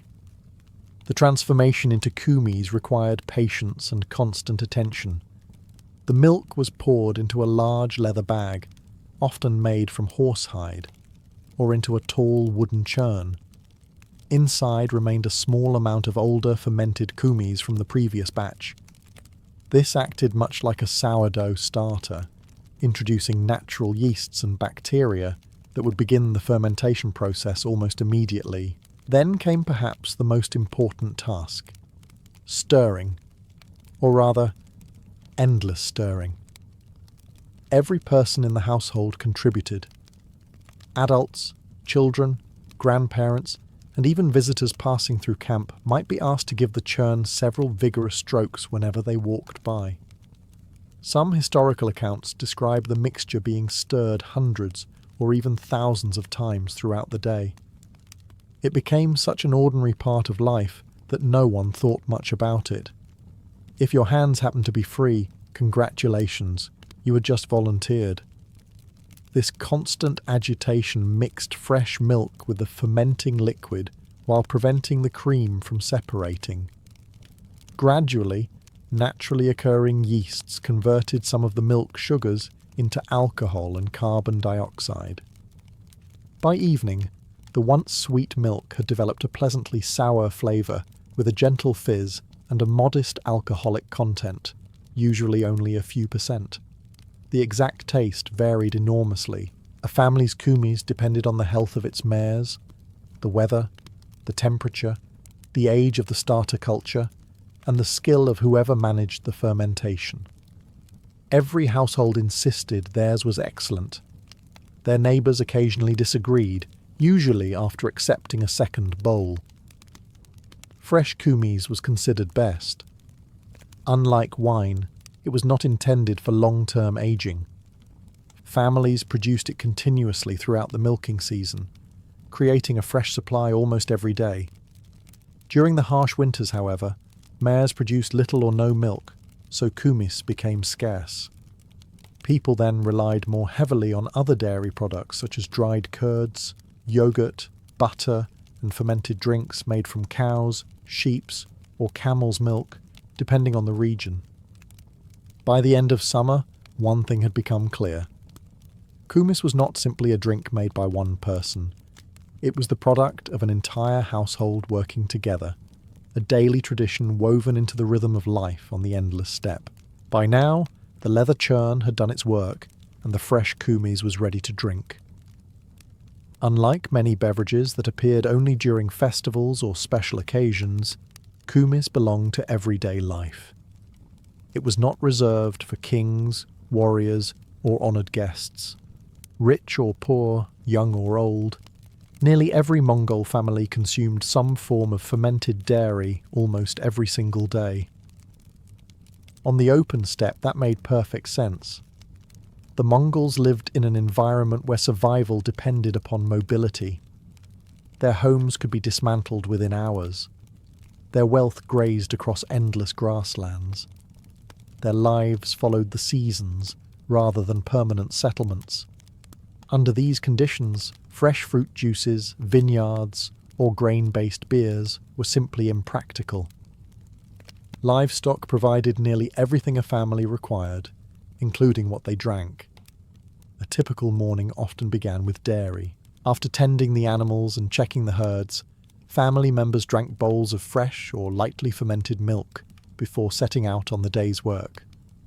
Riders heading off to inspect distant grazing lands, hunters tracking game, and shepherds moving flocks all carried nourishment that came directly from their animals.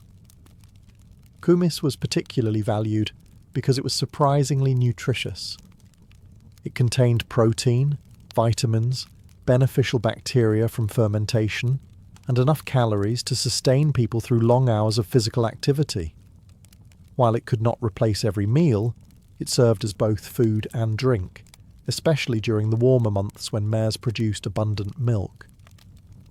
Travellers frequently noticed how often bowls were refilled. One bowl rarely remained the last. A visitor might receive another before finishing the first, followed by another after conversation began. Declining politely was acceptable after a reasonable amount, but accepting at least one serving demonstrated respect for the household offering it. Children also consumed fermented dairy, although not always the stronger batches intended for adults. Fresh milk, lightly fermented drinks, yogurt, and various dairy products formed an essential part of their diet from an early age. Older family members often preferred slightly more mature kumis, whose sharper flavour reflected a longer fermentation. Water, surprisingly, was not always the safest choice. Many streams remained clean on the open steppe, but stagnant pools or heavily used watering places could become contaminated by animals. Fermentation reduced certain harmful microorganisms, making drinks like kumis a dependable source of hydration in many situations. While the Mongols certainly drank water whenever it was available and clean, fermented dairy often provided a safer and more nutritious alternative. Seasonal change shaped everything. During spring and summer, fresh kumis flowed in abundance as mares produced milk for their foals. Families could enjoy newly fermented batches every day, and surplus milk became butter, cheese, dried curds, or other preserved foods. Winter transformed the menu entirely. Once the mares stopped producing milk, kumis virtually disappeared until the following spring. Instead, households relied upon foods prepared during the warmer months. Dried dairy products could be stored for remarkable lengths of time, while butter and hard cheeses provided valuable nutrition throughout the freezing season. Cows, sheep, goats, or camels' milk, depending on the region, also became more important. For the Mongols, this changing cycle never felt unusual. It simply reflected the rhythm of the steppe itself. Every season offered different gifts, and every family adapted accordingly. But no matter what filled the bowls, one tradition remained constant. If a stranger appeared on the horizon and rode toward the camp, the very first thing placed into their hands would almost certainly be something to drink. As important as kumis was to everyday life, its greatest purpose was revealed the moment a stranger appeared on the horizon. Imagine riding for hours across the endless Mongolian steppe. There are no villages every few miles, no roadside inns, and certainly no convenient signs promising hot meals just ahead. The landscape rolls endlessly beneath the sky, beautiful but unforgiving. A sudden storm, an injured horse, or simply taking the wrong valley could leave a traveller dangerously isolated. Then, in the distance, you spot a cluster of white gers. For a Mongol traveller, few sights were more comforting. As you approach, the family has probably noticed you long before you reached them. The open steppe offers very few surprises. Riders can often be seen from several miles away, giving everyone ample time to wonder whether the newcomer is a merchant, messenger, neighbouring herder, or perhaps someone carrying news from far beyond the next mountain range. Whatever the answer, custom demanded one thing above all else. A guest must be welcomed. Hospitality among the Mongols was not simply considered good manners, it was a practical necessity for survival. Every family understood that someday they themselves might depend upon the kindness of strangers. Today you offered shelter, tomorrow you might be the one asking for it. As you dismount, someone usually steps forward to take your horse, or at least help secure the reins. You are invited toward the entrance of the ger without endless questioning. Contrary to what modern films sometimes suggest, nobody immediately demands your identity while dramatically pointing a spear at your chest. First came hospitality. Questions could wait until everyone was comfortable. Before entering, you avoid stepping directly on the threshold. This wooden doorway carried symbolic importance, and standing or stamping on it was considered disrespectful. Once inside, another unwritten rule immediately comes into play. Do not lean against the central support columns. These pillars held up the entire roof and symbolised the stability of the household itself. Treating them carelessly was seen as deeply impolite. Likewise, guests avoided wandering aimlessly around the interior. Every space inside the circular home had its purpose, and experienced travellers understood these invisible boundaries without needing anyone to explain them. Soon a wooden bowl appears. It is filled with fresh kumis. The host offers it with both hands, a gesture of respect that deserves an equally respectful response. The guest accepts the bowl carefully, usually with the right hand supported by the left, or with both hands together. Taking a generous sip acknowledges both the drink and the generosity behind it. Simply refusing without good reason could create awkwardness. After all, the family was offering one of its most valuable foods to someone it had never met. Once the first bowl had been shared, conversation finally began. Where had you travelled from? How were the grazing lands farther east? Had you encountered wolves, bandits, or an approaching caravan? News spread across the steppe one rider at a time, carried not through written newspapers, but through bowls of fermented mare's milk shared between strangers. By the time the conversation ended, the guest was no longer merely a traveller. For one evening at least, they had become part of the household.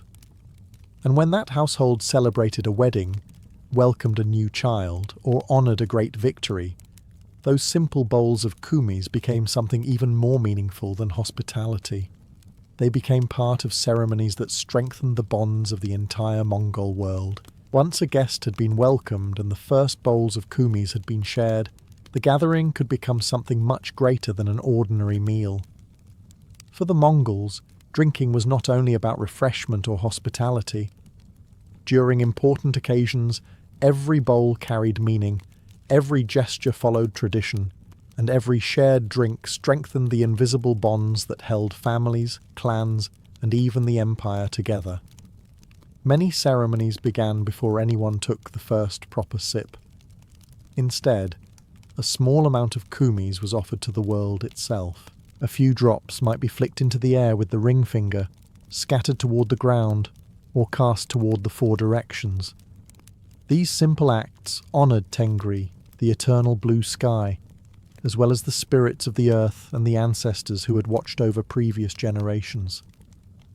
The offering acknowledged that prosperity did not belong entirely to human beings. The grasslands, the horses, the weather, and good fortune were gifts that deserved gratitude. Only after this symbolic offering did the drinking begin. Unlike elaborate court rituals elsewhere in the medieval world, Mongol ceremonies often appeared surprisingly simple. There were no golden temples filled with incense or endless lines of priests reciting complicated formulas.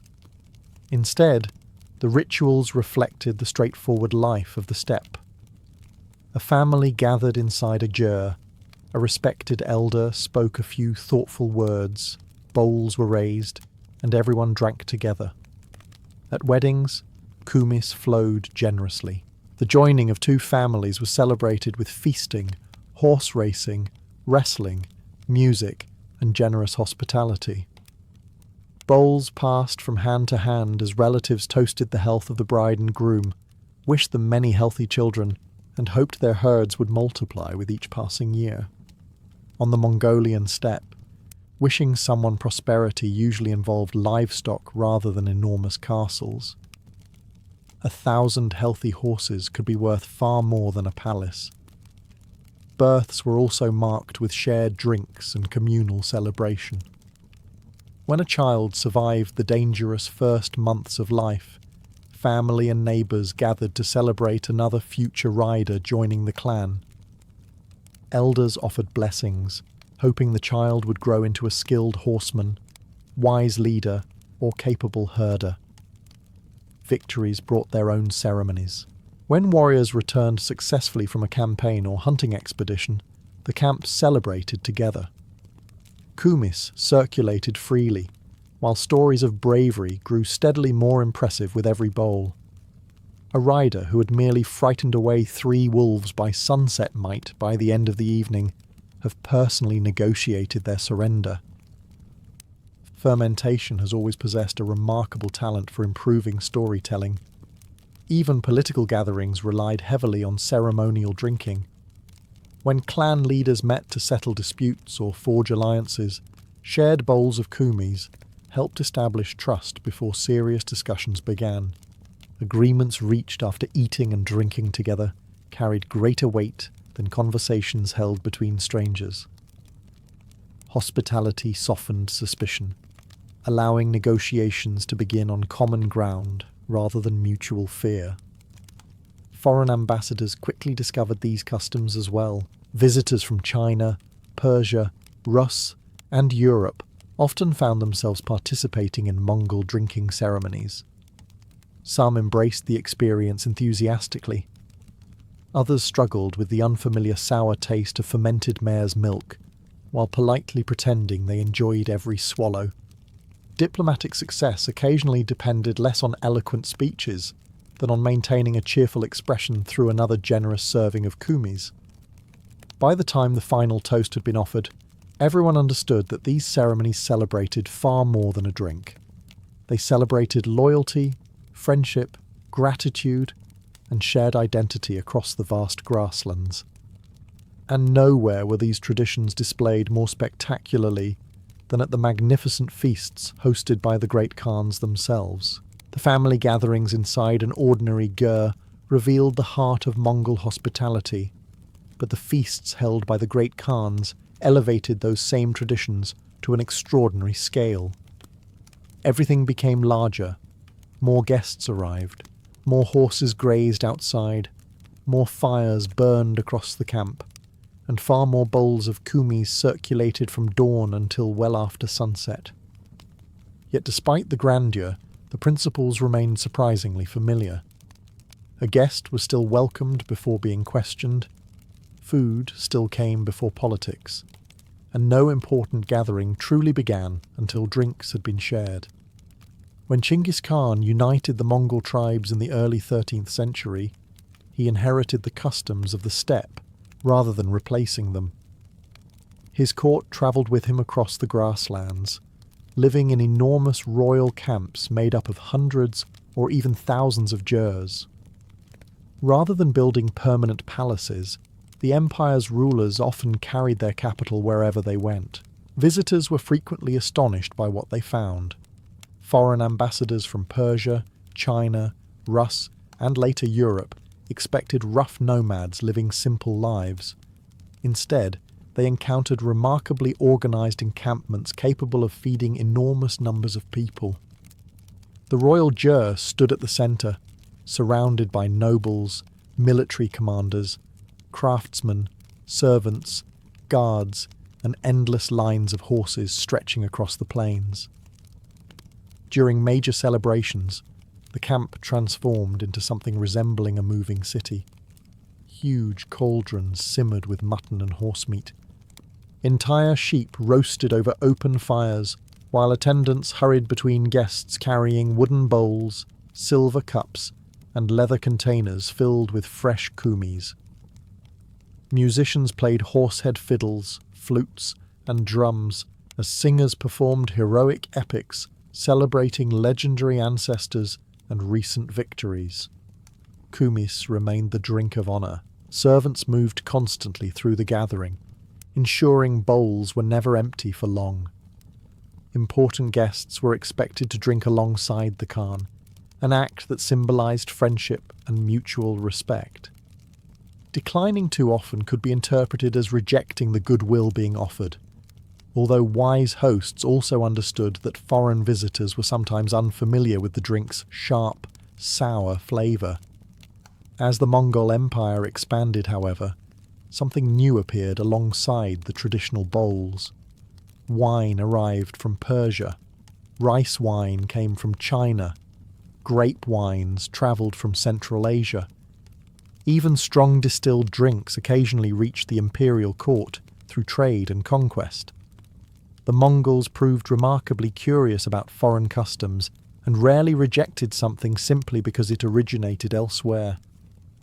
The great Khans embraced this growing variety. Historical accounts describe lavish banquets where imported wines stood beside traditional kumis, allowing guests from distant lands to enjoy familiar drinks while still participating in Mongol hospitality. These feasts became powerful diplomatic tools. Sharing food and drink created an atmosphere where alliances could be negotiated, tribute accepted, disputes resolved, and loyalty rewarded. Of course, such enormous celebrations also produced the occasional excess. Some guests drank far more enthusiastically than wisely.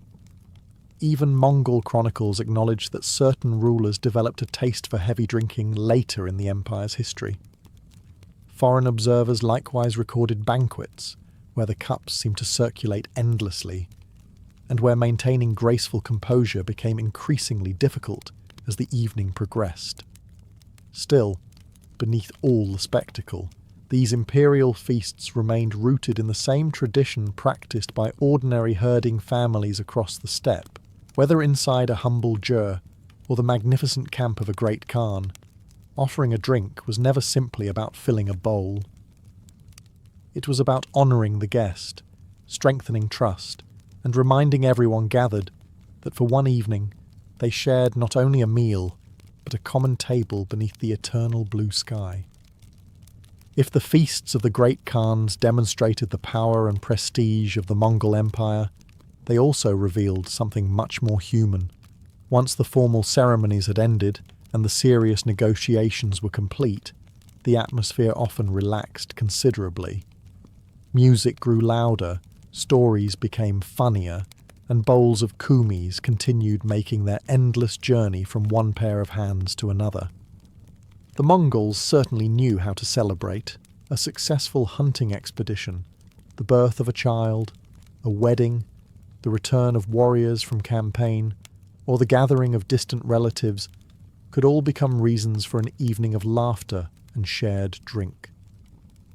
Life on the steppe was demanding and often dangerous. Moments of celebration were not taken for granted. Entertainment came in many forms. Musicians played the morin khur, the famous horsehead fiddle, whose haunting melodies echoed across the open plains. Singers performed long heroic epics, sometimes lasting for hours, recounting the deeds of legendary ancestors and famous warriors. Skilled storytellers held audiences spellbound with tales that blended history, folklore, and just enough exaggeration to keep everyone awake. And naturally, drinking encouraged participation. Guests challenged one another to singing contests, recited poetry, or competed to remember long genealogies stretching back through generations of clan history. Among nomadic societies where history was preserved orally, an excellent memory was deeply respected. A person who could recount family lineages or heroic traditions accurately earned genuine admiration. Friendly competitions also appeared. Wrestlers demonstrated their strength outside the camp. Archers compared their accuracy. Riders boasted about the speed of their horses. These contests often continued during celebrations, with bowls of kumis waiting afterward for both victors and defeated competitors alike. Before they signed declarations, argued over constitutions, or debated the future of a nation that did not yet exist, America's founding fathers had something much more immediate to think about: getting out of bed. History often freezes these men inside grand oil paintings, dressed in powdered wigs and solemn expressions, as though they spent every waking hour inventing democracy. In reality, most mornings began far more quietly. A rooster crowed somewhere outside. Servants and labourers were already beginning their work. Fireplaces crackled back to life after the night's chill, and another ordinary day slowly unfolded across the American colonies. Imagine the sun rising over Mount Vernon. George Washington was famously an early riser. During much of his adult life, he preferred to wake before sunrise, especially when at home. Rather than lingering indoors, he often stepped outside almost immediately, inspecting fields, stables, gardens, fences and livestock before breakfast. Running a plantation demanded constant attention. Crops refused to grow simply because their owner had become a famous general. A few hundred miles away, Thomas Jefferson's morning followed a different rhythm. Jefferson loved reading almost as much as breathing. Before much of the household had fully awakened, he might already be studying architecture, philosophy, agriculture, science, or classical literature. His curiosity seemed almost limitless. If someone had published a 200-page book explaining the proper way to organize a vegetable garden, Jefferson probably wanted a copy before lunch.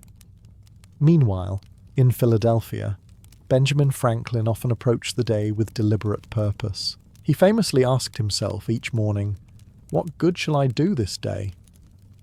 It was part of the personal discipline he developed throughout his life.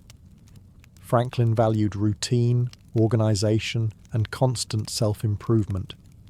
He also enjoyed reminding people that wasting time was remarkably easy. Judging by modern habits of endlessly checking glowing screens, he might conclude humanity has become exceptionally talented at it. John Adams preferred activity over idleness as well. Whether practicing law, writing letters, or managing family affairs, Adams disliked wasting the valuable hours of the morning. His correspondence reveals a man constantly thinking, planning, and worrying, sometimes all before breakfast.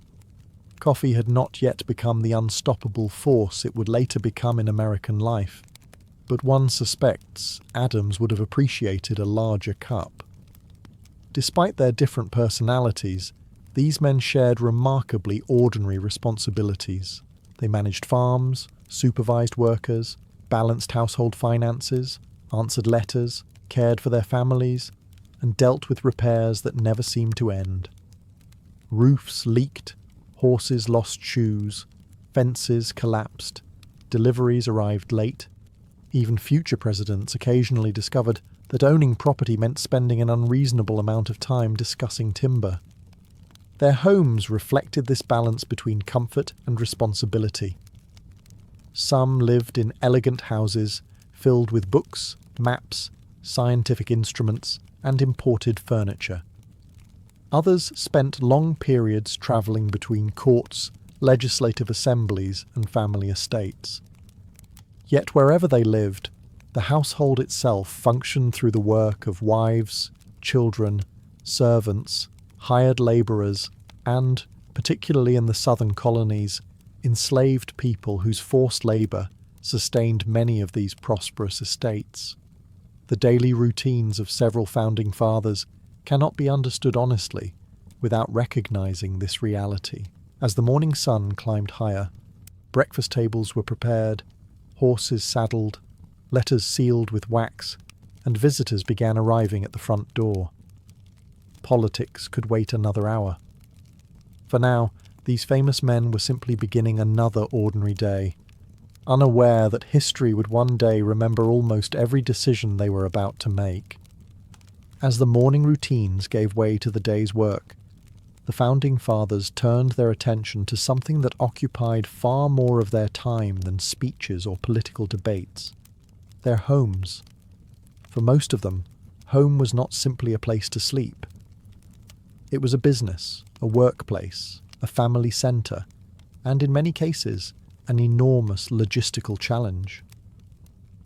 Before they could help govern a country, they first had to manage farms, plantations, libraries, workshops, finances, and dozens, sometimes hundreds, of people whose lives revolved around the estate. George Washington's Mount Vernon covered thousands of acres overlooking the Potomac River. Contrary to the image of a gentleman leisurely strolling through flower gardens all day, Washington treated the estate almost like a modern company. Nearly every morning included inspections of fields, livestock, fences, barns, mills, and workshops. He kept remarkably detailed records, noting crop yields, weather conditions, livestock breeding, expenses and repairs with almost obsessive precision. Nothing escaped his attention for long. If a gate needed repairing, he wanted to know. If wheat production declined, he investigated why. If one of his horses became ill, it appeared in his journals alongside discussions of national affairs. Running Mount Vernon required constant management, and Washington genuinely enjoyed solving practical problems. Thomas Jefferson approached his home quite differently. Monticello reflected his endless curiosity. Perched atop a Virginia hill, the house became a lifelong project. Jefferson redesigned rooms, experimented with architecture, invented clever mechanical devices, collected books by the thousands, and filled the estate with gardens, vineyards, orchards, and experimental crops. Visitors often remarked that walking through Monticello felt almost like touring the mind of its owner. If Washington managed an estate like a disciplined businessman, Jefferson approached one like an inventor who simply happened to own a mountain. John Adams lived a far less extravagant life at Peacefield in Massachusetts. His property was smaller and more practical, fitting his personality. Adams genuinely enjoyed farming and often found physical labour refreshing after months spent dealing with politics. Working outdoors gave him a welcome escape from endless arguments, and he frequently admitted that tending orchards or walking his fields felt considerably less exhausting than attending another legislative session. Benjamin Franklin's Philadelphia home reflected yet another lifestyle. Unlike the Virginia planters, Franklin lived in a busy city surrounded by printers, merchants, craftsmen, and scholars. His house contained scientific instruments, books, experiments, maps, and inventions in various stages of completion. One room might contain electrical equipment, while another held printing materials or correspondence arriving from Europe. Franklin's home resembled the workshop of a man who found nearly everything interesting. Despite these differences, all these households shared one uncomfortable reality. Their comfort depended upon the labour of many other people. In the northern states, servants and hired workers commonly maintained homes and farms. In the south, however, estates such as Mount Vernon and Monticello relied heavily upon the forced labour of enslaved men, women, and children. They planted crops, prepared meals, cared for livestock, built fences, cleaned houses, and performed countless tasks that allowed these households to function every single day. This contradiction sat at the centre of early American life. Several founding fathers wrote passionately about liberty while simultaneously benefiting from slavery. Some wrestled privately with this conflict, others defended the institution, and a few gradually changed their views over time. It remains one of the most enduring and difficult realities of their legacy. As the day's work continued across fields, workshops, kitchens, and libraries, another routine slowly approached. Soon the households would gather for their first proper meal of the day, revealing what America's future founders actually ate and drank when history was not watching. By late morning, after inspecting fields, answering letters, meeting visitors, or managing their estates, the founding fathers were ready for something much less famous than drafting declarations. Breakfast. It was rarely an extravagant affair. Despite popular imagination, most 18th century Americans did not begin the day with towering stacks of pancakes drowning in maple syrup. The breakfast table reflected practicality rather than indulgence, especially in households where a full day's work still lay ahead. Fresh bread appeared almost every morning. Loaves baked from wheat or rye were served alongside butter, preserves, or local honey. Cornmeal, one of colonial America's staple foods, frequently became porridge or johnny cakes cooked on a griddle. Eggs were common whenever hens cooperated, which, like modern office printers, could never be entirely trusted to perform consistently. Ham, smoked bacon, or salt pork often completed the meal. Families living near rivers or the coast sometimes enjoyed smoked fish instead. Seasonal fruit appeared whenever available, while apples remained one of the colony's most dependable crops. During winter, dried apples, preserved peaches, and jars of fruit preserves helped brighten otherwise plain meals. The drinks varied almost as much as the food. Tea remained enormously popular despite its association with Britain after the famous Boston Tea Party.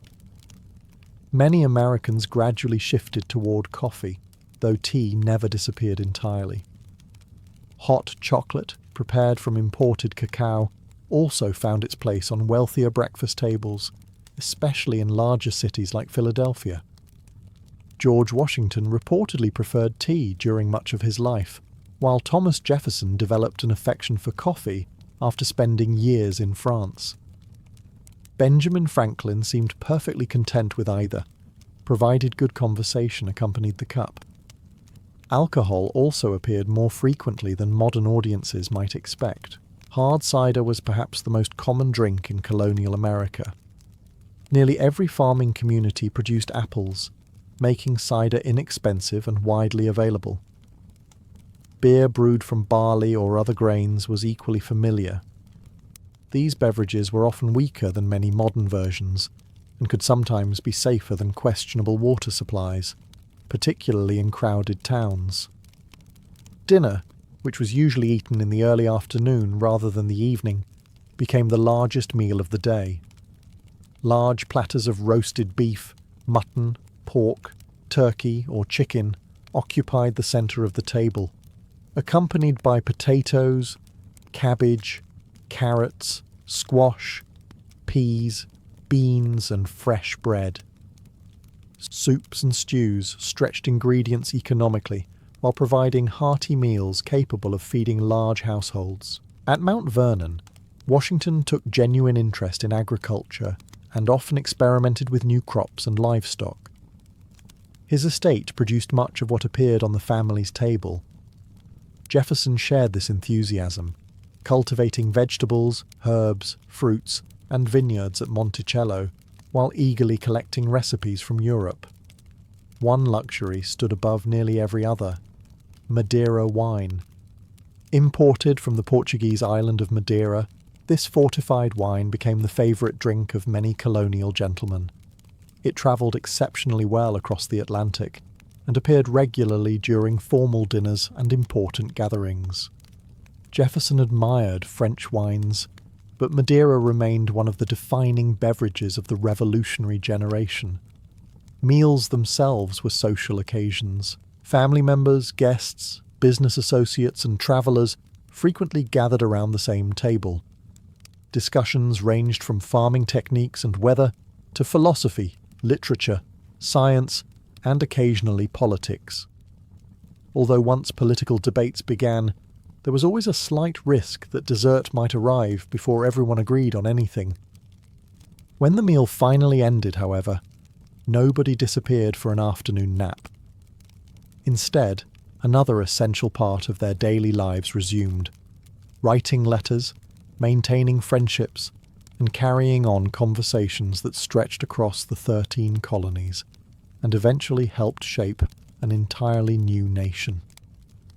Once dinner had ended and the business of the estate was under control, the founding fathers often turned to one of the most important parts of their daily lives: writing letters. In an age without telephones, telegraphs, or electronic messages arriving every 30 seconds, a carefully written letter served as the lifeline connecting friends separated by hundreds of miles. These men did not simply exchange political opinions. They discussed family, health, farming, books, scientific discoveries, finances, personal disappointments, and occasionally complained about the weather with a dedication that would impress even the most enthusiastic small-talk expert. Some wrote constantly. John Adams and his wife Abigail exchanged well over 1,000 letters during their marriage, particularly when politics kept them apart for months or even years. Their correspondence reveals affection, humour, frustration, and genuine partnership. Abigail frequently offered political observations of her own, while John shared his worries, hopes, and the exhausting realities of public life. Reading their letters today feels remarkably modern. One day they discussed the future of the colonies. The next, they worried about sick children, broken fences, troublesome finances, or whether certain seeds would grow properly that season. History may remember John Adams as a revolutionary leader, but much of his time was spent dealing with problems familiar to almost every homeowner. Thomas Jefferson maintained an equally extraordinary correspondence. Over his lifetime, he wrote thousands upon thousands of letters, covering nearly every subject imaginable. Friends sought his advice on architecture, education, agriculture, philosophy, law, politics, gardening, music, and inventions. Jefferson seemed convinced that if someone asked an interesting question, it deserved an equally thoughtful answer. Benjamin Franklin may have enjoyed letter writing more than anyone. Living for long periods in London and Paris, Franklin maintained friendships across Europe and America with astonishing ease. His wit appeared naturally on the page, and even ordinary letters often contained amusing observations or clever advice.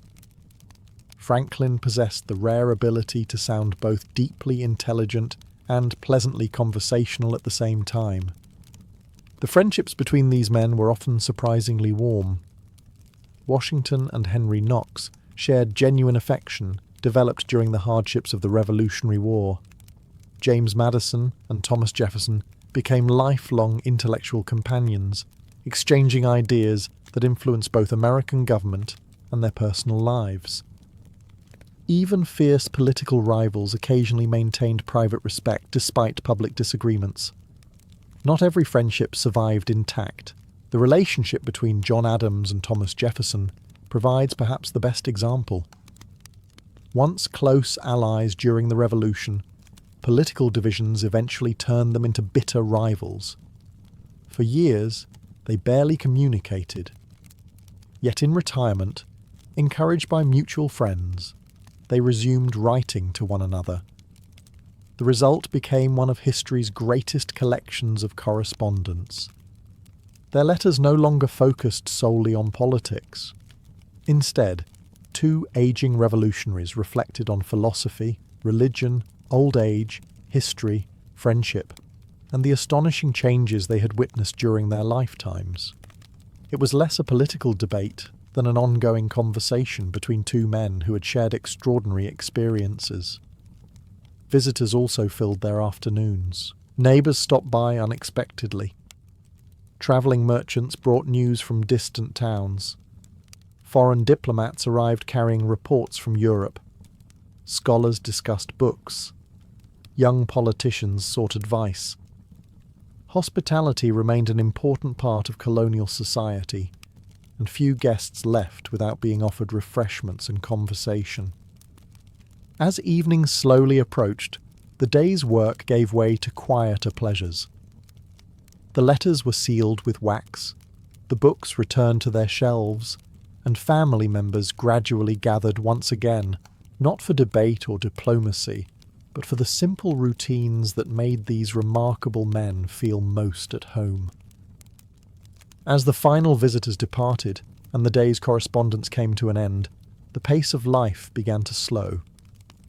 The urgency of business faded with the afternoon sunlight, replaced by something the Founding Fathers valued just as much as productive work.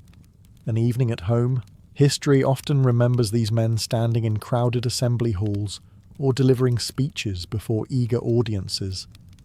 Far less attention is given to the countless evenings they spent surrounded by family, reading beside a fireplace, walking through gardens, or simply enjoying a few peaceful hours before another demanding day. For George Washington, evenings at Mount Vernon followed a comfortable rhythm.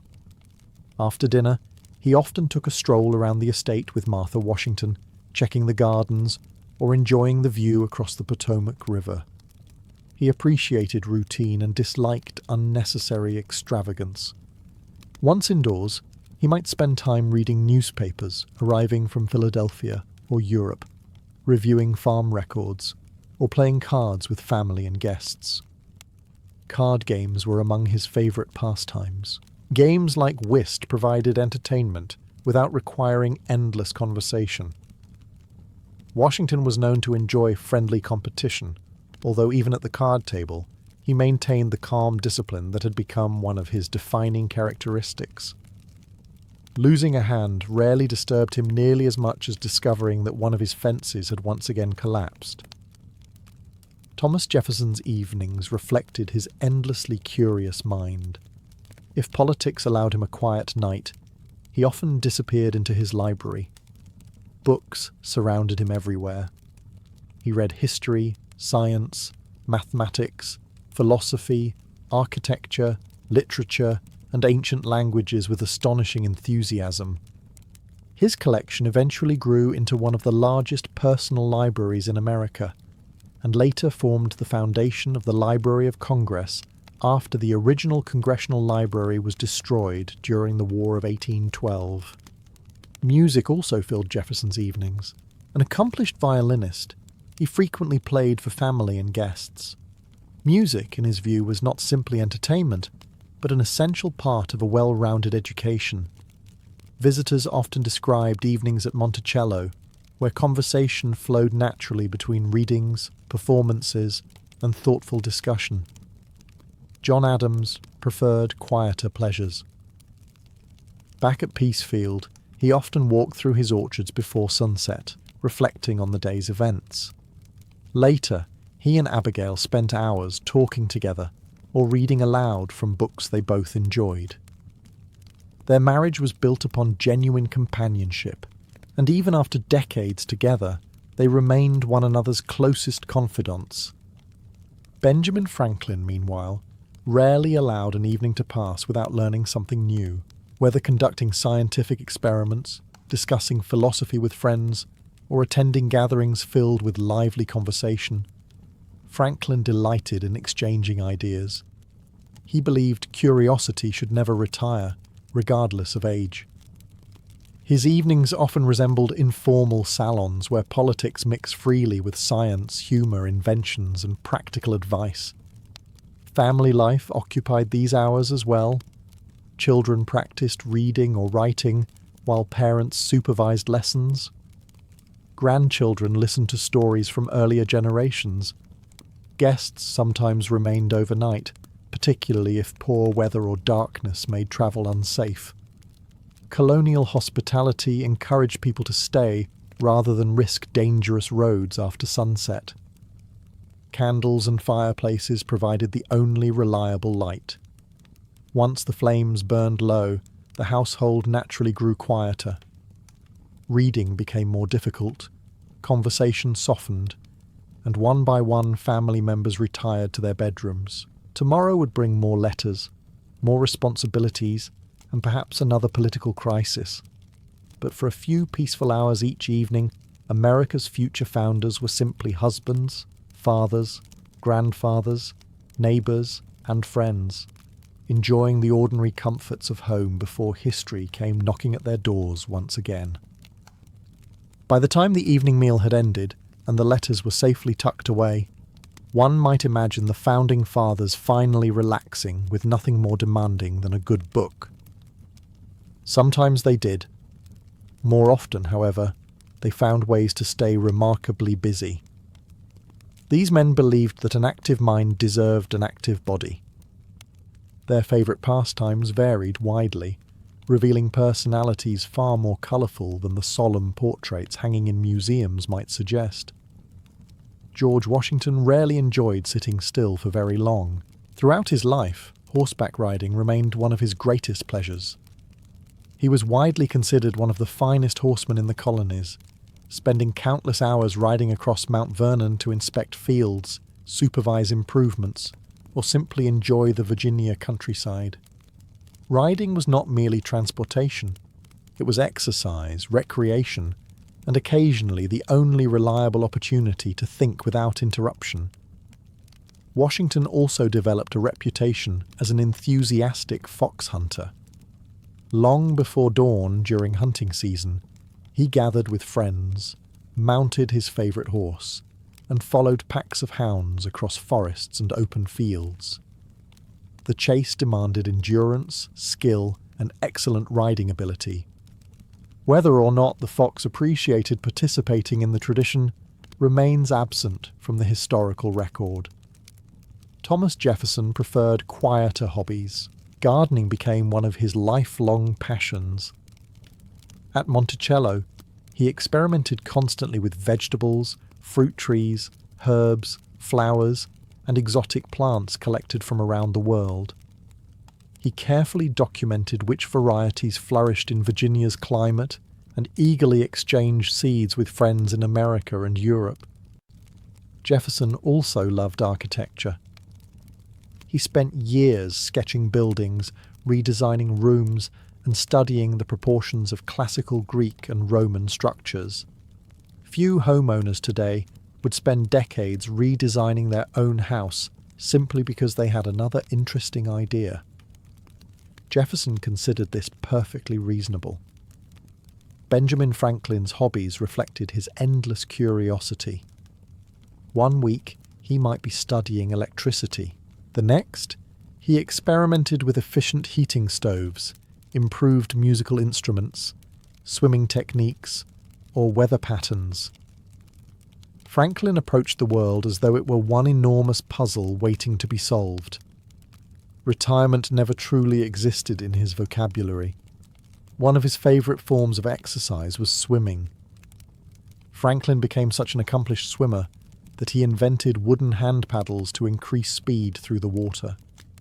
He even suggested swimming should become part of every young person's education, proving that long before fitness influencers existed, Franklin was already encouraging people to exercise. John Adams found peace in simpler routines. Walking became one of his favourite daily habits. Whether crossing his orchards, inspecting stone walls, or wandering country roads near Peacefield, Adams valued the opportunity to think in silence.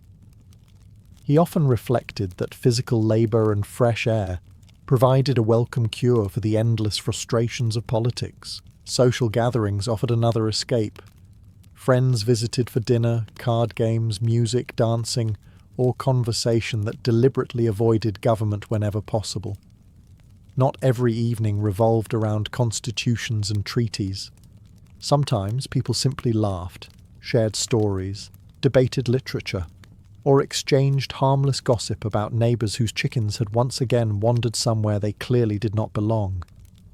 Even the most influential men in early America occasionally needed a break from changing history, and perhaps nowhere did they find greater comfort than within their own families, where titles mattered far less than relationships, and where the greatest challenges often involved raising children rather than building a nation.